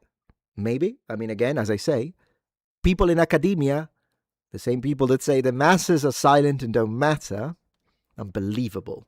If it wasn't for the masses, nothing would work. Nothing would exist. I wouldn't exist if it wasn't for my subscribers as a content creator. Whatever. Someone like this, it can happen. Because again, of course, we know that academia, particularly in the United Kingdom, is insanely progressive. We know that. Very, very left-wing. And maybe someone like this now, but then again, he's saying it's conservative as a message. How? Is it cope? Or is it, what is it? This is insane. Okay, so Hollywood elites, every single one of them, I guarantee that if you went up to them with a microphone and you asked, what do you think about Trump, ICE, and the current administration, they'd tell you fascists. Guaranteed. Yet, for somehow, the same people are pushing an ultra neocon, he said. Did he say neocon? He said neocon, didn't he? Message. All of this is there. You've got Matt Damon, who speaks to, whoever. Oh yeah, this too. I wanted to address this. It's just that I still thought he was joking. So in order to be appealing to the masses, you have to race swap and you have to cast a diverse. You need Matt Damon, so the young people are gonna like it, and then I guess you need Lupita Nyong'o. Otherwise, black people are not gonna be interested. Why? How is that admirable or conservative in any way, shape, or form? Like, I don't get it. The people that use this kind of defense mechanism, by the way, I wanna listen to it again. It just might be that you disagree with it, and so it turns out you're not really a conservative. You're something much. Okay, so if you disagree, you're not a conservative. You're something much more radical. So basically, a Nazi. You're saying, sorry, what is it, right? So if you disagree with the message of the movie, which is, as we said, cast a transgender woman, man, whatever the heck, cast a race swap all the whites, but don't touch the blacks, have people who are non-white saying we're Greeks from Ithaca, all of that stuff. If you disagree with it, the feminist spiel at the end by Anne Hathaway as she screams in the face of Telemachus telling him it's just because you're a male, but I'm a woman and all my experience on the throne, that... If you disagree with all of that, plus, I guess, the historical stuff, because a lot of the stuff that I disagree with doesn't even have to do with the culture war. I love Bronze Age, Iron Age, medieval period. I love to see the gear, but I guess if you disagree with any of that, you're not conservative. Can I ask you, Super Doctor, what a conservative is? Because I think if we don't make sure that we use language the same way, we can never have never mind a conversation. We can't have a reaction. Because this guy doesn't use... Is Biden a conservative at this point? Obama, king of conservatism. Dangerous. So it's not a woke film at all. No. The casting choices, you must... You know, I will respect... At this point, I don't know if this guy is like super left and wants to manipulate you into accepting...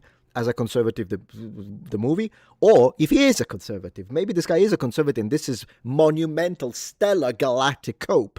Regardless, you know who I respect more than this? Someone who says, hey, I am left, I'm liberal, it is woke and I like it. I would respect that more because at least it's transparent. You're like, it's woke and I like it, great. I don't like it precisely because it's that level of wokeness that I hate, but at least we're being honest. This, though, is insane.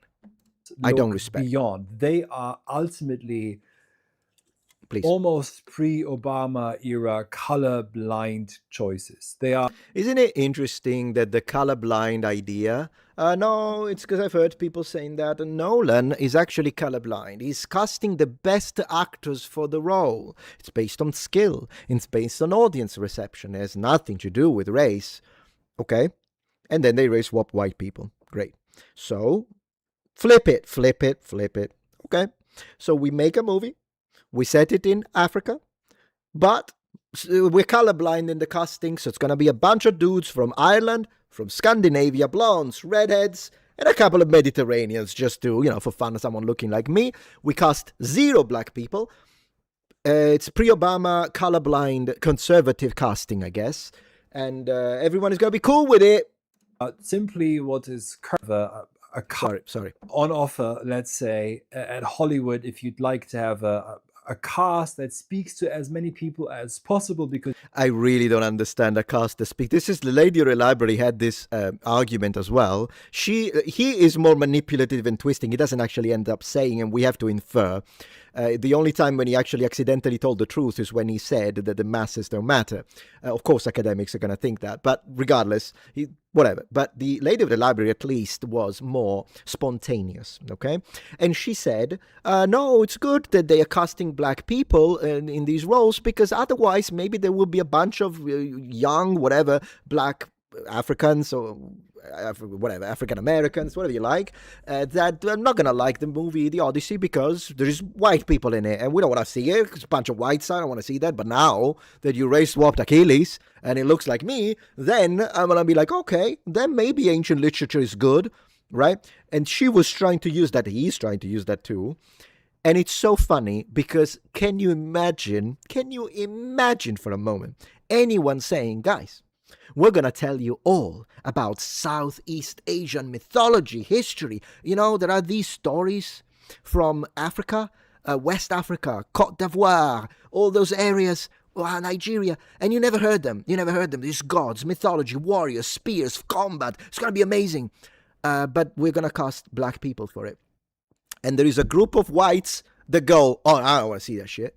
I don't want to see black people. Sorry, I'm not interested. Oh, okay. Well, then, how about, in order to reach a wider audience, we're just going to race swap them, put a bunch of white dudes, and then you say, okay, then I'll watch it. And you don't think they're going to call them Nazis for it?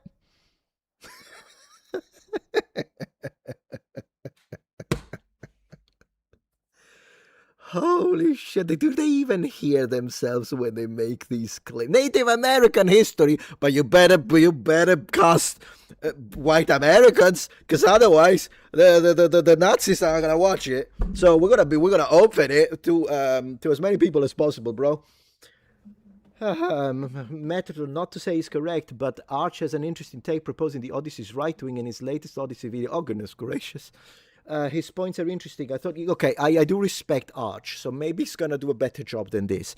I'll see. But as I say, I'm not saying that you can't retro-engineer a take that is somewhat overlapping with modern, traditional, or conservative takes. Because again, yes, it's a story that is ancient, so you can find things, but it's anything you can find that can connect to tradition is there because of the original story, because they didn't manage to dismember it enough. But any message that is intentionally driven into the story by Hollywood cannot be conservative. And if it is, they fucked up. It's not intentional. It cannot be.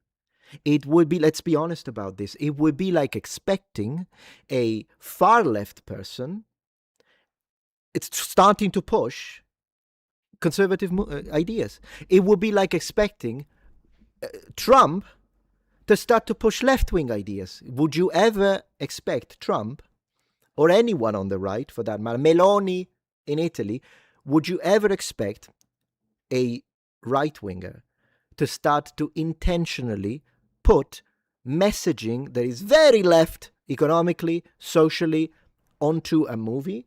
To do what? Make people vote for the other side? It's impossible. You can find areas of agreement. Maybe there are some areas, particularly if we are moderately right-leaning, left-leaning, but we're not lunatics. Maybe there will be some areas when I'm having a conversation with you. Maybe you are left of center, I am right of center, but there is something you say makes sense to me, and I'm like, you know what, I never thought of it that way. I can understand that. But the idea that you're using, he's saying the regime, guys, the idea that you're using Hollywood and to push a message that is contradictory to everything you believe in is nonsensical. It makes zero sense. But I'll watch that video. Archcast, no problem. As I say, I was a guest in his show. I think he's a very intelligent guy. I don't have a problem with it, but I think there's too many people on the right that are coping so hard because they love Nolan, and so they're trying to tell themselves, oh no, Hollywood is pushing a conservative message. It's impossible. Hollywood will never intentionally push any conservative messaging. It's not going to happen. Like, how? How is that going to happen? Could you imagine Hassan Piker doing some pro-right-wing messaging? Not going to happen. Not going to happen. Is this guy stoned? I don't know, my brother. I don't know. You do want to make a movie that appeals to millions and millions of people, so you have to, of course, bring in certain... Okay, well, anyways. So this is the... I think get out of your mind, doctor. I don't care you've got doctor. I got doctor as well in front of me. Probably not as much of a doctor as you. There is levels, I guess, in academia. I don't care. You can have all the doctors you want. Doesn't mean anything. You're out of your mind. Please don't go attack him, though. I'll put, once I edit this and I make it into its own video, I'll put a little non-harassment thing message at the beginning, okay? Because I never want for people to go and start to... I did call him a lunatic, but I mean, that's nothing compared to what I'm thinking. But that's what I'm going to say. You're out of your mind. This is nonsense. There's nothing conservative about this movie, ever. And deal with it. I'm not going to deal with shit. Particularly when it comes to people who think that the masses don't matter. And that's the first one. So I'm getting a little hot in here. Goodness gracious. Let's move to the next, guys. Let's see what... let me see. Let me close this. Holy moly, that was insane. All right, let me have some fun. Disparu. You won't even go to his channel. Bro, I leave everyone. You know, I'm not offended by anyone. If someone thinks that he's out of his mind, you can go and disagree in the comments. Just be polite is all, because I do think he's out of his mind, but maybe to be polite and go and harass. And if instead you're like, I don't like this, I'm not going to go, don't go. And in fact, if you're someone like, no, maybe there is something to him, I'll go and check out, watch other videos, do it. Subscribe if you like it. You don't have to agree with me. You can disagree with me, even if you subscribe to me. Maybe you loved the mental manipulation. To each his own. But that's that. Let's have some fun. Let's go. All right. Become strangely civilizationally important to some people, with all manner of weird and wild arguments being made that seem to be trying to convince themselves more than other people. That congratulations, we finally made a woke movie that made money. That's important for some reason. Like at the same time, Christopher... But big shot professors are telling us the movie's not woke, so which one is it? Which one is it? And by the way, the money part is irrelevant. I can disagree with a message, and I can think that a movie is doing something that I personally find to be unreasonable and unjust, with all the race swap, the manipulation, the changing, the looking down at Homer. The fact that it makes money doesn't change anything. You know who else made money? Hitler's commanders, the generals, the upper elite of the Nazi regime made a lot of money. Does that make what they did a success? Does it make it morally perfect? Since when being a millionaire takes away from any criticism?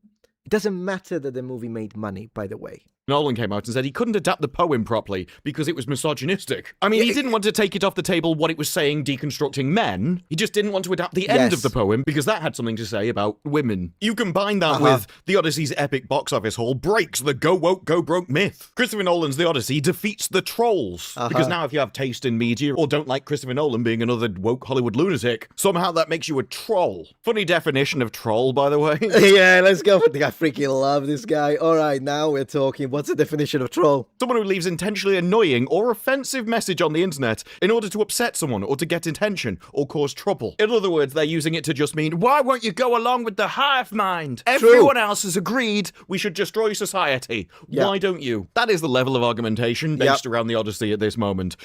I love this, man. Because it's seen by the lowest common denominator, and so that's the person making the argument.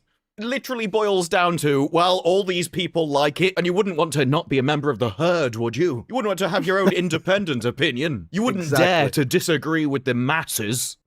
Well, like, it really says more about the commentators making this kind of argument than anyone else. The anti-woke mob picked the wrong fight with the Odyssey. Don't you? What? You see, people that say this make me want to never stop. I know they're doing it because they're trying the shaming tactic. You know, they use it with me when they say, you made like 65 videos about it. Aren't you ashamed of yourself? I'm like, no. And in fact, if anything, the shaming tactics for me do the exact opposite. The more you try to shame me, oh, you should be ashamed of yourself. Okay, I'll do it 50 times more then. How about that? Hey, hail Metatron, hey, Emerald Eyes. Belated congrats on the kid and citizenship. Thank you so much. Now that you're an American, time to brush up on your history. True. Nick, the fact electrician is a good starter. Fair warning, he tends to swear. That's perfectly fine. And thank you so much. So I did pass the citizenship test, but I still have to do the ceremony. So until the ceremony is done, technically I'm not a citizen. I have to say this legally. But I'm a citizen at heart because I passed it, okay? I'll just leave it at that. But thank you, I really appreciate that. Shu posted a new video. We're watching that too.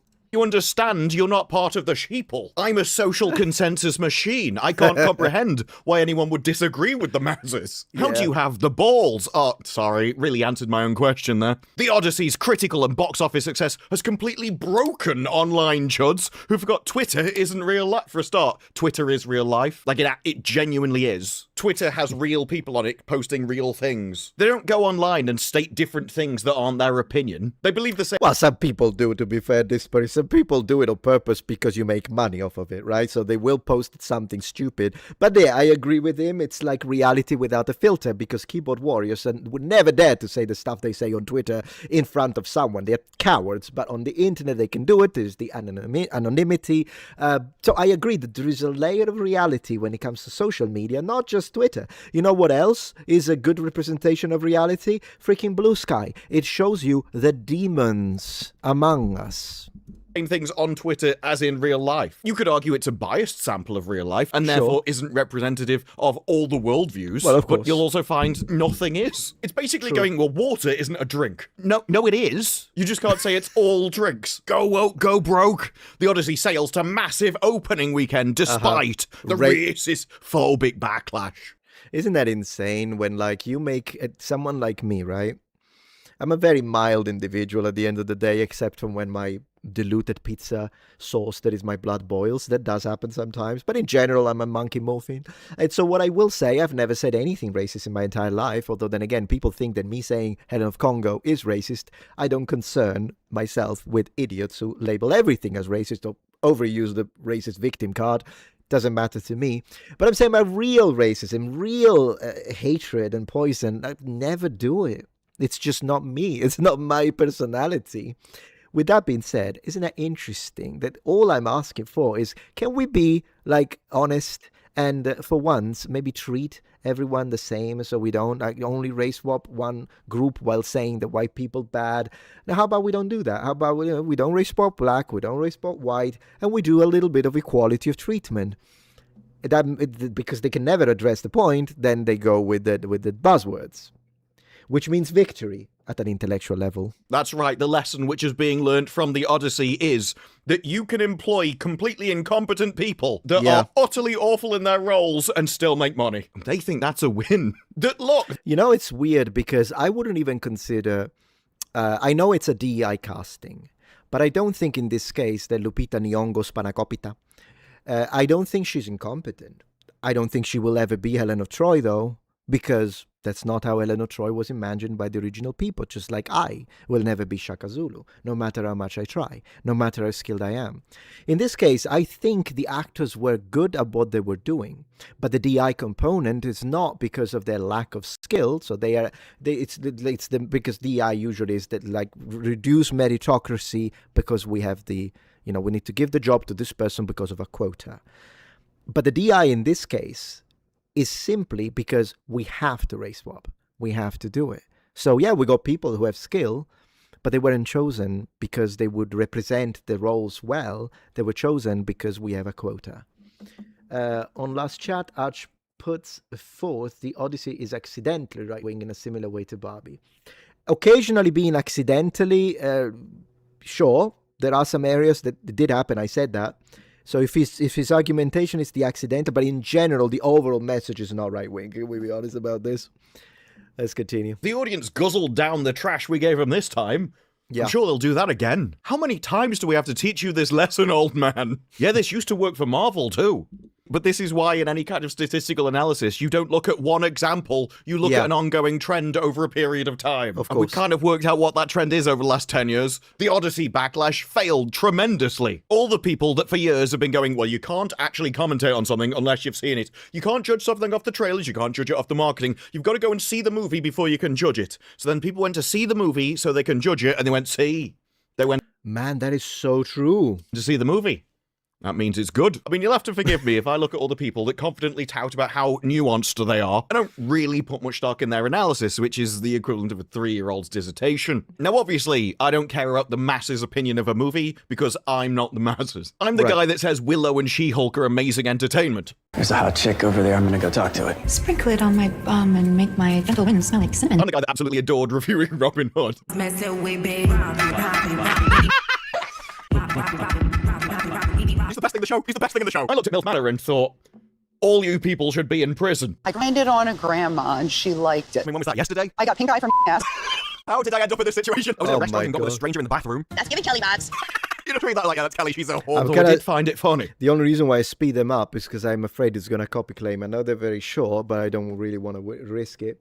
What were you saying? Phoenix from Side Scrollers said there's nothing woke feminist in the Odyssey. Said if you like Lord of the Rings, you will like it. Gave it 9.5 out of 10. I don't know who this is, but I'm copy pasting it because at this point, I'm going to address all of them. Every single person that tells me the sky is not really blue. It's the sky is black and white. What, you still see blue? Must be in your head. Yeah. I'll check it out. All I'm saying is no one comes to me because they want their mainstream opinion on media. But at the Fine. same time that everyone is celebrating just how woke the Odyssey is. And even Christopher Nolan's coming out and confirming it. We have Emily Wilson, the True. person who wrote the modern woke translation that this movie is based on. And, well, it's too woke for her. Even she doesn't like the movie. All I'm saying is if you can take the person that dedicated years of their life to subverting the poem, to create a new modern version to impose her morality on the work, then I'm not Right. exactly sure this is a long-term strategy for satisfying audiences into the future. Because Emily Wilson said, presents us with an Odysseus who feels very bad about certain things that he's done in war and is struggling to process them in a very, I would say, very modern psychiatrized way. this is absolutely true. The Odyssey turns Odysseus into just a depressed loser, deconstructs all masculinity, basically makes him very feminine himself, and Oh, doesn't that sound extremely right-wing to you guys? so he has to go to therapy and just gets addicted to SSRIs. Even at the end of the movie when he sails off into the sunset, I get the impression that he's going to audition for The View. And he seems to feel Goldberg, let's go. bad about being a warrior, and we never actually get to see him doing much warrioring, which I thought in a way was a bit of a shame. This is the feminist complaining that the man isn't enough of a butch warrior. Bro, we got it. This is a simulation. It has to be. I can't believe this is reality. It's woke, but it's also not woke at the same time. So it's woke because we debunked the myth, but it's not woke because how dare you say it's woke? Oh my gosh. And is too weak and pathetic for her to actually enjoy him in the movie. There's a tolerance for ambiguity in the world of the Odyssey, which I don't think there exactly is in the world of Hollywood blockbuster action film, right? Yeah. Is that he has to make the protagonist a likable all-American hero. This is a position that I disagree on, because Odysseus isn't turned into a likable all-American hero in this. In fact, it's the opposite. He takes all the sort of American hero values and strips him of them. Traditional masculine heroism is removed from this movie intentionally. Nolan Yes. even cuts out the ending because it would have turned him into that hero.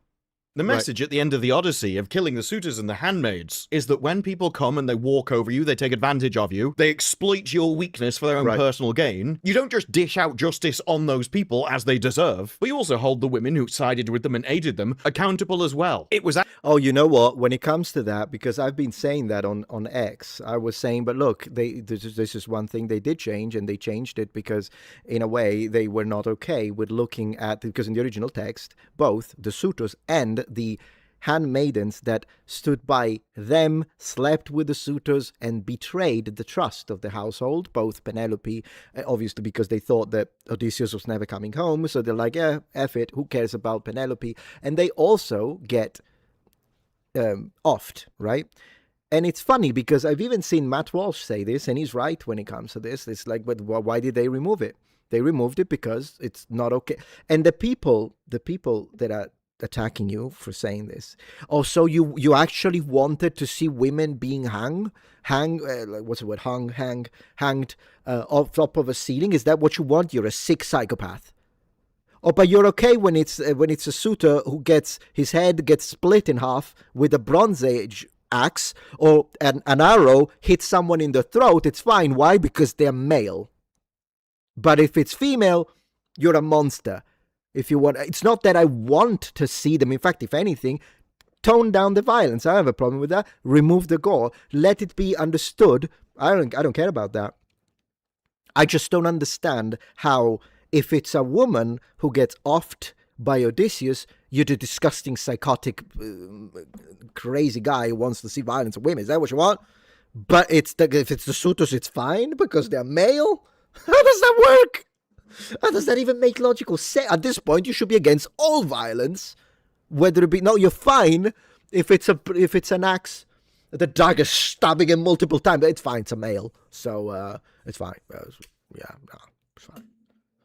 That's very fine. Actually, funnily enough, saying that they should be equally treated, that they're not above the law, and that while the genders may act differently, that doesn't mean that they don't both do things wrong and should be punished for it. Exactly. And then along comes Christopher Nolan, who's like, no, we can't punish half the population, that'd be wrong. This is part of what strips him of heroism. And not only that's true, but here's what's funny, is that the idea is not, at least in the original text, the idea is not sexist.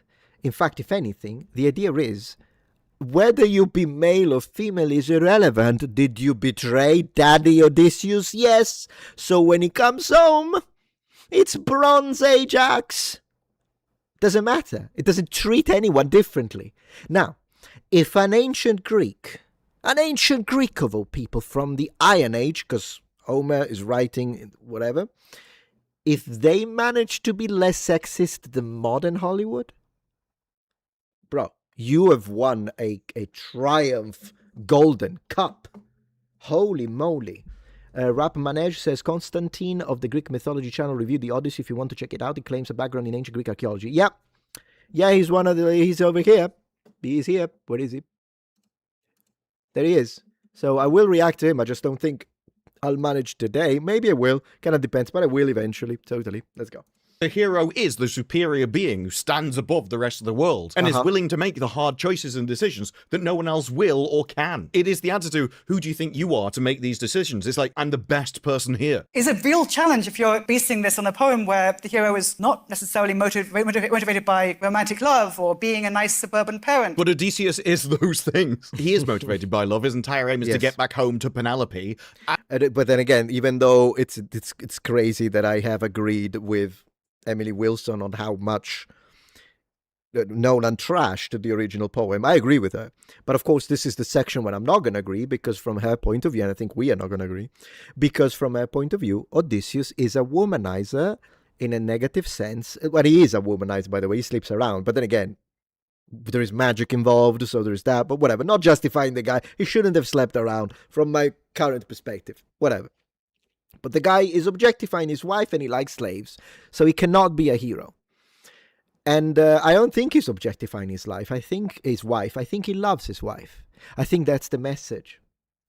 But for a lot of feminist women, it's difficult to think that a man who is a warrior, he actually loves and respects his wife? No. Well, why not? I mean, in the original text, they are both intelligent and witty. Odysseus outsmarts lots of different people with his wits, but you know what Penelope does? She outsmarts the suitors with her stratagems, such as the fact that she has to work on her sewing and knitting to create the masterpiece, and once this masterpiece of hers is complete, then she'll get married, but she undoes her work every night, effectively making it an impossible situation. And another thing we didn't see is that when Odysseus comes home and she's not sure that it's actually him, it's been 17 freaking years, she actually tests him. And what does she say? She says, how about we move the bed, but the bed cannot be moved because it's created from an original wood tree, and so you can't move the bed. And Odysseus says, what are you talking about? You can't move the bed. And that's when she hugs him. Like, she has intelligence, she has wit, And she's the one who still managed, even though her husband was not there, for so many years, she still managed to preserve power. For whom? Herself? No. In hopes of her husband's return and, in the future, for her son, Telemachus. That's the reality of it. And so here we are. And his son, which would make him a good parent. And what you think a good parent is in the modern time is irrelevant to what was intended at the time in the poem. But being able to zoom out from his own perspective doesn't seem to be possible for Christopher Nolan. He wants glory, and he wants to get spoils from the sack of a city. Yes. For who? Why do men show off? Why are there so many videos on the internet of going, this is why women live longer, and it's just men doing ridiculously risky things? Men gather resources for their family. Like, she's looking at it from... Okay, I agree with you, Disparu, the overall message, but then again, the why women live longer, there are some guys that are actually idiots. Like the guys that are doing the parkour for clicks, and then some fall. There is no, like, the safety net, or the guys that are doing the pranks in America, where you pretend to go and stab someone. Really? When there is stand the ground laws, castle doctrine laws, Second Amendment rights, you're out of your mind. I mean, some guys are idiots. I don't think they're doing it to gather resources for their family in that case. I mean, you could argue they're doing it for money and clout, but it is stupid. From the female perspective of social status, which is just done for themselves. Whereas men gather power, money, status, simply because if you have the better nest, you attract the better birds. That's true. I agree with that. I'm not sure how that connects with Odysseus. I might have to actually ask him live, maybe, because at the end of the day, Odysseus did not want to go, and he had to because of the power struggle in Greece and the power of Agamemnon. But then again, I mean, I found it really stupid that Odysseus was ready to cheat and win the Trojan War, but is too much of a virtuous warrior to give the suitors a fair fight. But yeah, I guess, sure. I mean, true. In a way. I mean, personally, I think it would have been great if Odysseus comes home, gets all the guards, and have them take out the suitors while they have no weapons. That's what I think would have made more sense, rather than him trying to off them single-handedly. But it was a fun scene. That was one of the few scenes I enjoyed in the movie, though. It was kind of fun to see him butcher all the suitors. That was fun. But yeah. Emily Wilson is a Muppet. I agree, but she's making more sense than Ben Shapiro and the like. So at the end of the day, she is a Muppet, but I gotta say that I agree, even if we may be on completely different ideas when it comes to masculinity, toxic masculinity, all that nonsense. But if I agree with her, I agree with her. A few things, right? Wanting glory isn't some specifically Greek thing. It's a timeless message which is built into men genetically because it aided the survival of the species. It's how men compete. Greeks just did it by sacking a city, but just because we've changed how we get glory in modern times doesn't mean you remove the timeless message from the entertainment. Just because you can't understand it says you got a chip on your shoulder, you're insecure. Or because that's what you want the men in society to be, so that you can weaken them. Some kind of weird intersectional competition. You'll see what Nolan does with all of that, but it's different things from what Homer does. Yeah, it turns Odysseus into a bitch. It's almost like Christopher Nolan sat there in his office and specifically based Odysseus off Mark Ruffalo. Right. I kept looking in vain for a sense that this was a film about glory. I think it's a film that has some interest in shame, but I don't think it has any interest in glory. I mean, she's right. That's exactly what happened. So, can we get those people on the right that keep telling us that the movie is ultra conservative? Can you guys just freaking pack it in and get back on the front lines? Or do I have to have a feminist defend conservative ideals? It's not even about politics at this point. I don't even care. I just want the ancient world to be represented as is, okay? Whoever does it gets my approval, okay? You could be right, left, center, communist at this point. I don't know. Who's going to do it for me? That's all I ask. That's all I ask. I came here from all of your analysis about Mr. Nolan. If you don't mind, can I ask your opinion about Netflix portrayed Greek gods in KAOS TV show? I don't think I watched. Which one is it? You'll have to spell the sorry, I'm not trying to get another super chat off of you, I swear. You can type it as a normal message. Appreciate the support. I don't know what Chaos TV show. I don't think I watched it. Him shoots the Cyclops after getting out was dumb. It not only was dumb, but it wasn't in the original poem. In the original poem, he's outsmarting him by telling him the false name with the You know, who did this to you? No one did, because he said, my name is no one, which in Greek makes it sounds actually better in the original language, but in Italian it sounds pretty good because he says il mio nome è nessuno. If I remember correctly, I haven't watched it in a very long time. But yeah, that was a ridiculous scene, the one with the... I liked the Cyclops, it was fun. And I loved the screaming. The screaming was done right. Technical sound, I mean, sound is shit for the entirety of the movie, but that scene, this Cyclops screaming in theaters was phenomenal. You know, I hate Nolan, The Odyssey, so if I say that, it means it's real, right?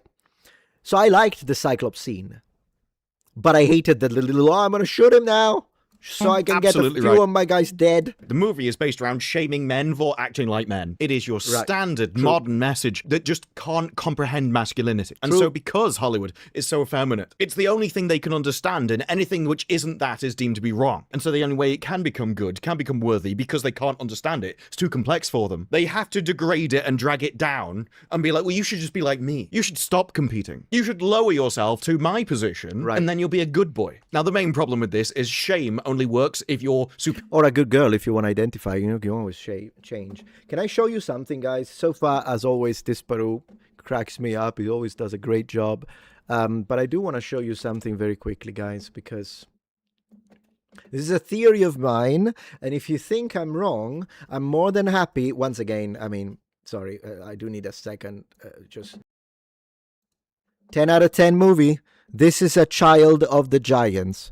This is not AI. It's from the movie. This is a mini rubber armor from this is the Bronze Age in terms of Nolan. So do remember that if you think that this is not 10 out of 10 cinema, okay, you just don't get it.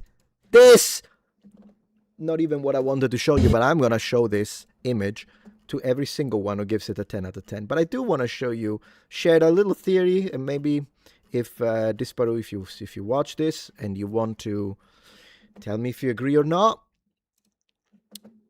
the fact that Nolan went with the disfigured Helen, which once again is not present in the original text.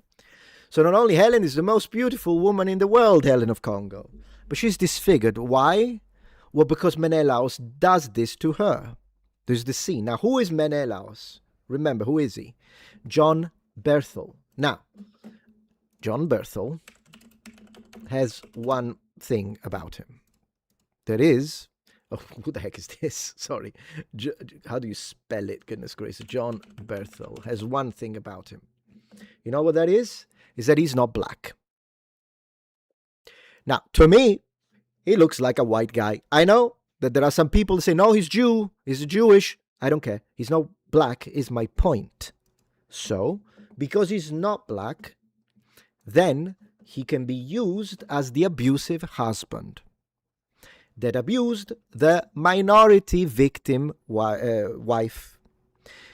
Interestingly enough, in the original story, hear me out, this is my theory, in the original story, what does Menelaus do?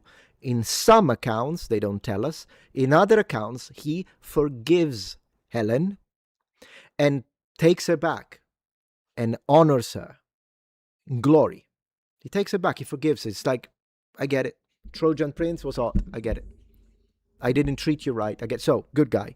Can you have a good guy who have a skin tone that looks like this in Hollywood? No. This is why they wanted to show first the interracial marriage because they need to push that. But not that I have anything against freedom, but I am annoyed when people then tell us white people need to have less babies, or, oh, we should make more babies with the immigrants since there are people that push this. Then it annoys me. Otherwise, I don't give a... It's a free society. Marry whoever you want. I mean, in theory, my wife is a foreigner to me. She's of Irish and German descent, and I'm an Italian. In other words, I'm a Roman who conquered a barbarian. Thank you very much. But I'm saying I don't care who you marry. I don't care. But this is the message. But the real message was they wanted her to be the victim because the wife and the husband is the abuser. And this is why Menelaus was not black. They couldn't. Because if you cast a black actor in a role like this, then you got to go with the nice husband. That's what I think. You can tell me I'm wrong. Maybe I'm seeing things, but I'm seeing them because of a pattern. And that's me. Period. It is exclusively something that you do punching down. Shame doesn't work unless you have some kind of high ground. I don't want to look at you, but like, why would I want to become you? I have to respect you before you can shame me. It's why you look at the character Odysseus in the movie, and he's kind of just a repulsive character, because there is nothing to him. There's no reason he should be leading these people. There's nothing here worthy of respect because he is rudderless. He has no aims, no goals. He's not What does rudderless mean? I don't know that word. trying to achieve anything. He's not driven by anything. His entire message is, I don't want to go home. It's like, well, piss off then. Let's go and make a movie where we actually follow a man for once, shall we? But it is very much in tune with things that Nolan has been obsessed with his whole career. This is also something that Daniel Mendelsohn noticed. A speech about his regret of Troy, for some reason. Yeah, this is the greatest moment of my life, but I'm supposed to care about my enemies. As this resounding speech echoed in my ears, it occurred to me it was nothing like the heroes of Homer, but looked like the heroes of Christopher Nolan movies. Tormented, guilt-ridden Odysseus, stripped of humor, wit, seductiveness, and cleverness. You know, everything makes character. At that point, much better Odysseus in Troy. Much better. He was witty. Do you remember the scene? I remember it very clearly because I actually rewatched Troy yesterday. It was a lot of fun. Achilles, fantastic. Helen of Troy, excellent casting. And I know I'm going to piss off people, but she's German. Still closer to a Mediterranean than a black African. If you can't admit that basic biological phenotypical truth, you're far too far gone in the brainwashing at this point. It's a reality. Just like I said at the beginning of this stream, to know that what I'm saying is true, so any other white European would be closer to a Mediterranean than black Africans, phenotypically. It's easy to prove. Would you have a problem casting someone from Congo to play someone from Nigeria? No, you wouldn't. Why? Because even though they are not exactly the same, in fact, black people have a lot of phenotypic diversity, genetically, but phenotypically. It's still close enough. And definitely closer than casting a Scandinavian to play said Nigerian. This is obvious. There's nothing racist about it. There is nothing hateful about it. Well, there is something hateful. I hate race swapping. I always have. At least I'm being consistent, differently from, Ben Shapiro. And here we are. Is good. It's a sibling of Memento's anguished amnesiac, of Batman, of Oppenheimer. Men agonized by their pasts as they wrestle with in different ways. Nolan acknowledged that the Odyssey he saw as your text. It's in everything I've done before. He's a one-note wonder. Now, the way he gets around this is from hopping from IP to IP. Yeah. This might be a flaw in superhero genres as a whole, that you have Marvel and DC, and so you link all of those things together, which allows people to build up a trend. Whereas if Hollywood had been skipping from thing to thing, if it had kept creating new things, new ideas, then maybe it would have allowed them to hide these ideas a lot better. Maybe people wouldn't have had time to build up a trend, to notice the way things were going. That actually, if you do keep creating new movies, if you make something an event, if you dress it up in a little bit of a confusing way, to make people think that they're watching something smarter than it is, then maybe you can slip it by them for a lot longer. Although my point of view is still that because these messages aren't satisfying to humanity, that you need men to go to the cinema and the men want masculinity reaffirmed, that the new modern version of it is nothing but femininity. And so unless you do come out and just openly praise and celebrate, reinforce the ideas of hierarchy, competitiveness, justice, and giving people what they deserve, then actually people getting bored of your stories is inevitable, no matter how many tricks you may be able to drag out to extend the life force of the cinema for a few. You know what's interesting? The boring part has been a comment that several people said. Now, given the last hour, objectively, is more entertaining and it's better made. The first hour, however, is dragging really badly in the movie. I'm being objective here. And this is the thing, though. The people that said, oh my gosh, it was so boring, then their ideas, their opinion, as someone who watches, nothing even to do with culture war, just as an audience member, it's just that you don't get it. And you get this extremely condescending level of elitism, of people looking down on you. Oh, it's just that you're not sophisticated enough to really understand the genius. I got bored. It's not even, I don't even have to use my intellect. Is it fun or is it boring? It's what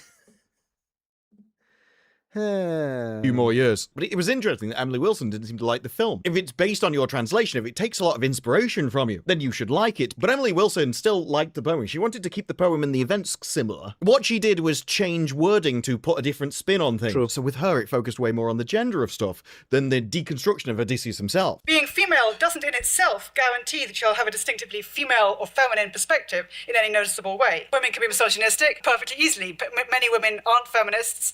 Many women haven't thought about gender whatsoever. Like, there's still stuff in there where she's like, no, I think you should know that this guy is wrong. But that same glory that he would get from sacking cities, to her, would be something that he should be ashamed of in itself. Whereas that's not enough for Nolan. Nolan has to really hammer you in the face with the obvious message. Because, well, Emily Wilson's was aimed at sort of university students, and so she can rely on sort of a uniform cultural knowledge. Bro, I swear, I don't think I've gone through university back in the day. I'm talking now 20 plus years ago, 25 years ago, went through the university system. And I'm so glad that at the time, at least, I didn't see any politics.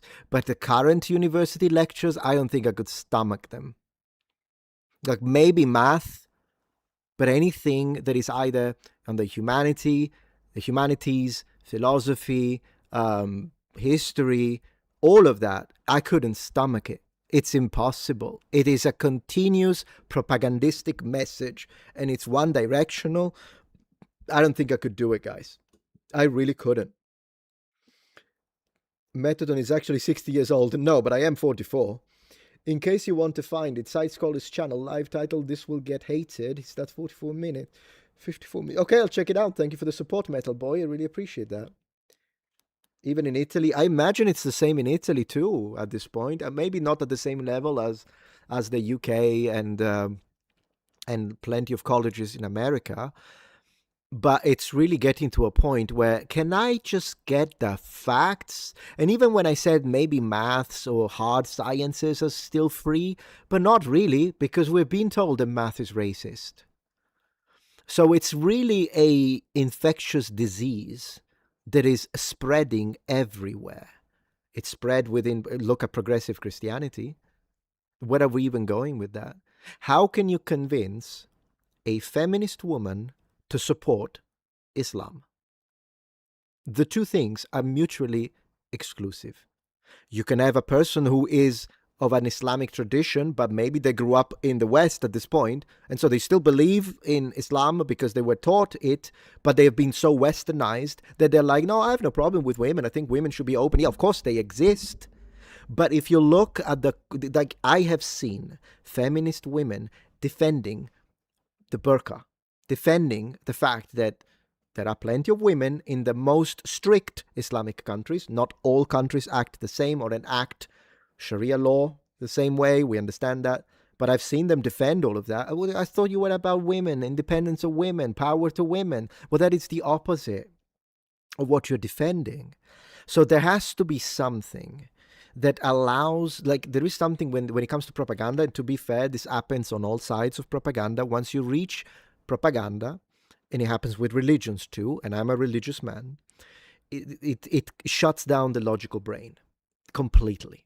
And at the end of the day, it doesn't matter anymore because you've built so many layers of justification that are baked into any propagandistic system, whether it be the ones used by the European totalitarian powers of the 20th century, the Axis and whatnot. It doesn't matter what kind of propaganda is, but propaganda is a powerful tool. And when used effectively, it does that. It shuts down critical thinking of any form. Any form. And again, it can be used by, it can be done both by extremism within religious spheres, and it can be done, for instance, the godless state of communist Russia.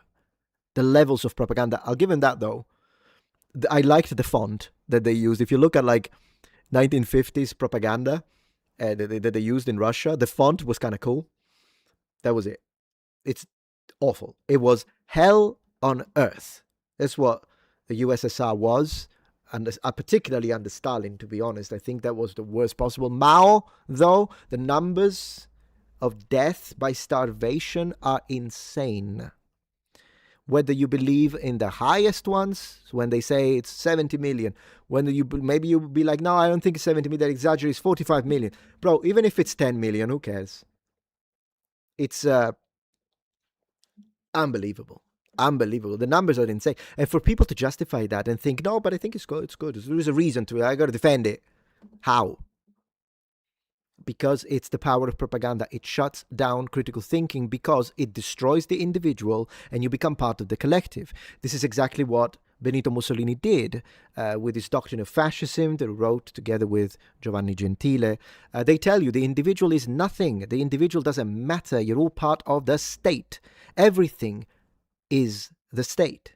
So the individual is allowed to think, function, and even enrich themselves only in as much as the state can benefit from it. In the split second that an individual has a difference of opinion, you know what happens. It's the same thing.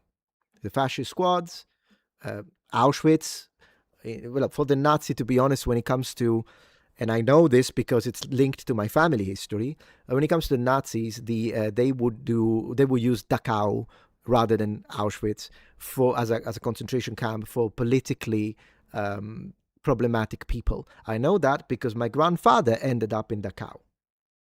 So why did he end up in Dachau? Because he was a military officer and he refused to obey to basically align himself with the fascists. He rejected them. He didn't like the regime. So he stood up. And what they did is that the fascist officers arrested him and they gave him to the Nazis. And the Nazis took him, and they took him to Dachau. And why? Because he had a spark of individualism. That's what happened. That's the reality. It's a true story. It's a true story. That she knows those people will have her opinions on things. And so she can leave the events how they are without telling them how to think about it, because they will all have that same opinion. Nolan didn't have that. Nolan's movie was going out to the world, a whole broad range of people with different opinions. And that means there's a danger if you present an action without telling the audience how to feel about it, because they might misinterpret that action from how you intend and think it's good. There's a tolerance for ambiguity in the world of the Odyssey, which I don't think there exactly is in the world of Hollywood blockbuster action film. This has actually happened at the end of the movie, where a lot of people have missed all this commentary about, we need to find a way to kill them without breaking Zeus's law. That actually he made them attack him first. Instead, they just go and see it as the same base message from the poet himself. They think he just went in there and wiped them out. A lot of people took the wrong message from that scene, which is why throughout the rest of the movie, he deliberately deconstructs Odysseus. He makes sure that you cannot misinterpret what he's telling you about this useless twat. I think it's this explicit nature why this movie has been boosted beyond all reality and far beyond any praise it could possibly have deserved. Like all the things about like calling this a masterpiece, it's a 10 out of 10. There are so... Every time that I hear the word masterpiece now, I'm gonna do this, and there is nothing anyone can do to stop me. 10 out of 10 masterpiece. 10 out of 10 masterpiece. Ladies and gentlemen, 10 out of 10. This is not even reenactors are better. This is Hollywood, not Hollywood. Halloween costumes are better than the mask, but it's because you don't get it. It's all about the philosophy and message and deep. So many obvious problems with this movie that it doesn't really matter which side of the fence you sit on. You should be able to look at this and go, it's definitely not a 10. True. Be fair. It's also not a 0. Unless we are giving a score to the political messaging, then it's absolutely a 0. 0 out of 10. If I'm scoring what they did to the Greeks, the race swaps, and all the rest. But that aside, as a movie, it's not a 10. You're a lunatic, but it's not a 0 either. We have to be real. Because if I call it a 0 out of 10, then what I'm doing is that I'm not just disrespecting Nolan, which he deserves, and I will continue no matter what. Nolan. But you're also disrespecting people that maybe were there, like the technical aspects, that the people that actually animated with the special effects, with the changing of humans into pigs. That was pretty well done. I'm going to say it. It was well done. It's mid. It's a mid experience, maybe slightly above mid because of the Cyclops, but that's it. And 8 out of 10, 9 out of 10, absolutely not. But also it's not a 0 out of 10. Again, the only time I'll give it a 0 out of 10 is if you ask me, but what about the race swaps and the politics? Okay, then 0 out of 10. Lupita Nyong'o will never be Ellen of Troy. She will always be Ellen of Congo, and so 0 out of 10 because of that. But objectively, we look at the cinematography, the lighting, the costumes are awful, but they did get the swords right. And in fact, I had a disagreement with a friend of mine, Shad, when we were guests at both Nerdrotic, but also Critical Drinker and Open Bar. And then Shad was saying that the weapons were bad. And I told him, Shad, I disagree with that. They actually, they did the hilt and the sword that Odysseus is using. It's a perfect example of a real sword of that period exactly that was found in Ithaca. So I need to be able to say that, because if I only say all weapons are trash, but what about the truth? Just because I'm mad at Nolan, I am mad at Nolan. Did I make that one clear? I am absolutely mad at Nolan. But the sword was great. The sword was done right. Not a masterpiece. Unless you're getting wrapped up by the fact that, oh, this was filmed on film. That you sat in a 70mm IMAX screen and simply got blown away by the experience of it all. That it became an event for you, rather than the actual content of the movie itself. Right. It's why I will be very interested to see if people's opinions hold about this movie as it goes on to streaming, as they start watching it at home, on smaller screens. I'm not rewatching it. Not even, like, someone would have to pay me $10,000 before I actually, well, $5,000 I'll do it too, because I can use it for the diapers. Not a dollar. I'm not gonna do it. I just rewatched Troy yesterday night. I enjoyed it. This I'm never gonna rewatch ever again. On their own, without getting carried away with just a huge crowd and a massive screen. But this hype is bizarre, because while the movie is doing well at the box office, it's not doing anything like astronomical that we haven't seen before. Doctor Strange and the Multiverse of Madness came out and did 255 million, and that had some absolutely bizarre messages in it as well. Let's not forget that Wanda held an entire city of innocent people captive, and then Doctor Strange went, oh, don't worry, you're a woman, and so I knew everything would be fine. We're just gonna let you off. It's essentially the same attitude that Christopher Nolan had with the Lovers of the Suitors, or as they're called in the translations, the Hawk. That's why I think it's interesting that we didn't get this narrative for Doctor Strange. There wasn't any Multiverse of Madness proved go woke, go broke is a myth. Didn't even try and spin that. Which means at the moment, either Hollywood is desperate, the tide is turning, things were rolling back, and so they're trying to galvanize around this. The fact that, no, you don't have to change to make money. Trust us, we've got an example for once. And they're all... Maybe, but you know what my take is? The elements. My take is that it is completely irrelevant to the Hollywood elites whether or not a movie is a commercial failure or not, because they have almost infinite money, they have budget, and the purpose of this is the messaging, just like in the video games, just like with the other movies that we've been watching that have the message. If they can make money off of it, great. But if they can't make the money off of it, they don't care. Entire IPs have been destroyed. And try like Dragon Age, Veilguard, do you think anyone cared? They don't care. They just bankrupt, new name for the office, and let's start it all over again. And the reality is the message. The reality is that they, them, the pronouns, you're not supposed to do, but male and female, not acceptable. We change it into body type A and body type B. But when you say, no, what's wrong with male and female, then they tell you, why do you care so much? It's such a small thing. But if it is such a small thing, then why did you care enough to change it? It's the continuous nonsensical. It's going to drive you mad. I personally don't think it matters to them whether it fails or not. And personally, I've got 70 videos on the Odyssey. Not once have I said this is going to fail. So, yeah, there are some people that said it's going to make 100 million and they're going to lose all the money that is probably near $500 million that they put, because it's 250 million, but they absolutely spent another 200 million for the advertisement alone. And so, the people that were saying that were coping, they were just externalizing what they were hoping. I sympathize with, I wish that they lost their shirts. But do I believe that was going to happen? No. Because if Nolan made a video about, movie about this lemon can of lemon, okay, for 3 hours in IMAX, people would go watch it. At least it would break even. That's the reality of it. And does it deserve to fail? Yes. But was I expecting it to fail? No, because I live in reality. Okay? And maybe you disagree. Maybe you don't think it deserves to fail. And, I'm willing to listen to you. I'm not going to call you, oh, then you're woke. I'm not going to call you anything because I'm kind of tired of people disregarding or undermining arguments that are valid or opinions that are valid with buzzwords. Oh, then you're a bigot, you're a racist, you're a fascist. Fine, yeah, I'm a grifter. I accept it. I am a grifter. What about the arguments, though? Are we going to address them, and are we not going to address them? I'm going to watch Lemon Can, the movie, and I might even give it a better review than I did for Nolan. And that's where we are at. Thank you, Disparu. It was funny to watch this. I gave him a like. I know I did it. Look, I just gave him a like because I appreciated it. I'm not subscribed. I'm subscribed now. I thought I was. I think I subscribed with my second channel. There you go.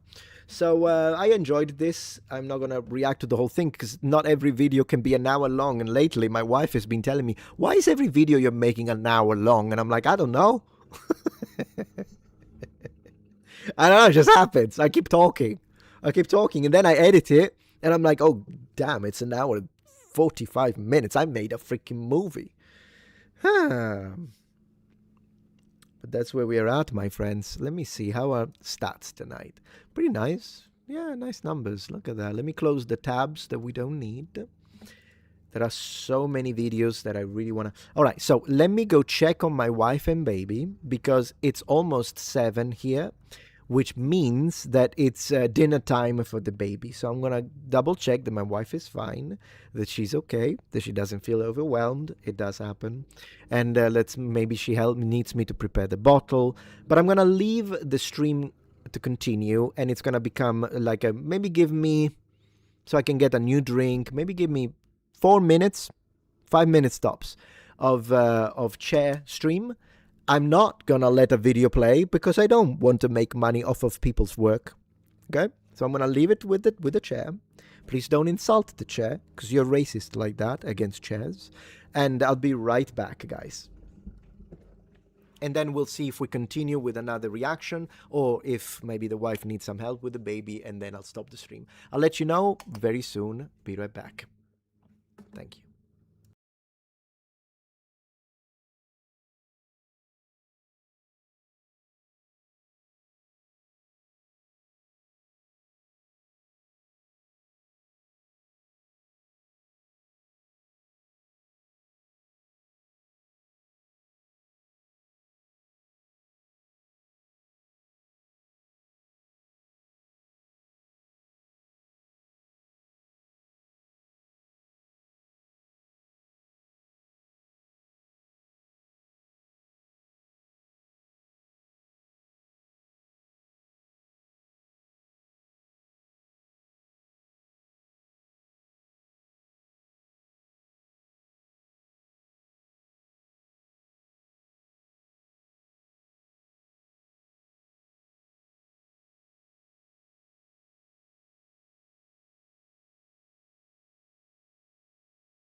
Thank you so much for your patience, guys. I really appreciate it. So let me double check that there aren't any, because sometimes people do super chats while I'm out, and I don't want to be disrespectful. Based chair, that's funny. No, I think we're good. And thank you everyone on Twitch and everyone. Oh yeah, there was a super chat. You see, Tapio7764. Thank you very much for the $10 support. I really appreciate. And Metal Boy, in case you want to find it, I scroll this. Yes, I did read that one. So I believe I'm up to date with the super chats. Okay, so I went to check. The baby was crying, but now he's drinking his milk. That's very nice. All right, guys. So I just remembered, by the way, as I was talking to my wife, I went downstairs and I said, "Oh, I need to decide if I'm going to do one more reaction or if I'm going to call it a night for the stream." And then it came to me. I had completely forgotten. I need to edit. Like I got to edit the video review of the Uprising. Now, basically I gotta go edit, guys, because I need to edit. So what I'm thinking is I'll call it a night for the live stream. How long have we been live streaming for? Let me see. I do appreciate you guys coming to hang out with me. We have a lot more videos to cover. 2 hours and 2 hours and a half. I mean, it's decent. I know there are streamers that stream for 8 hours, but they also don't have newborn babies. All right, so I'm gonna go. I really appreciate you for being here. If I can finish to edit it tonight and do a good job, tomorrow I'll post my reaction and analysis of the Uprising.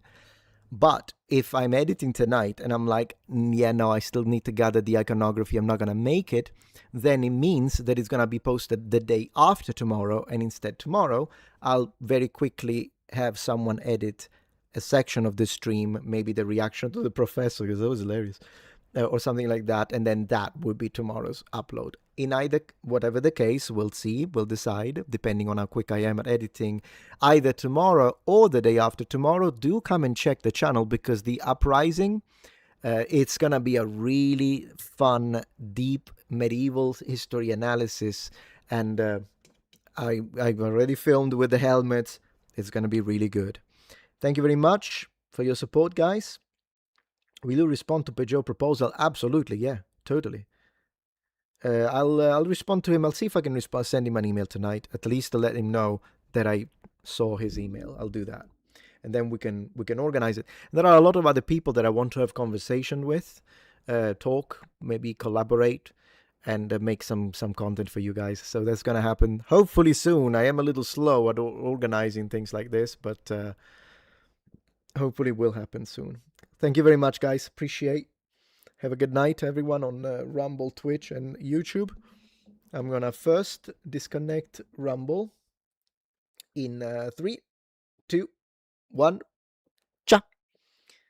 Then I'm gonna disconnect YouTube in 3, 2, 1.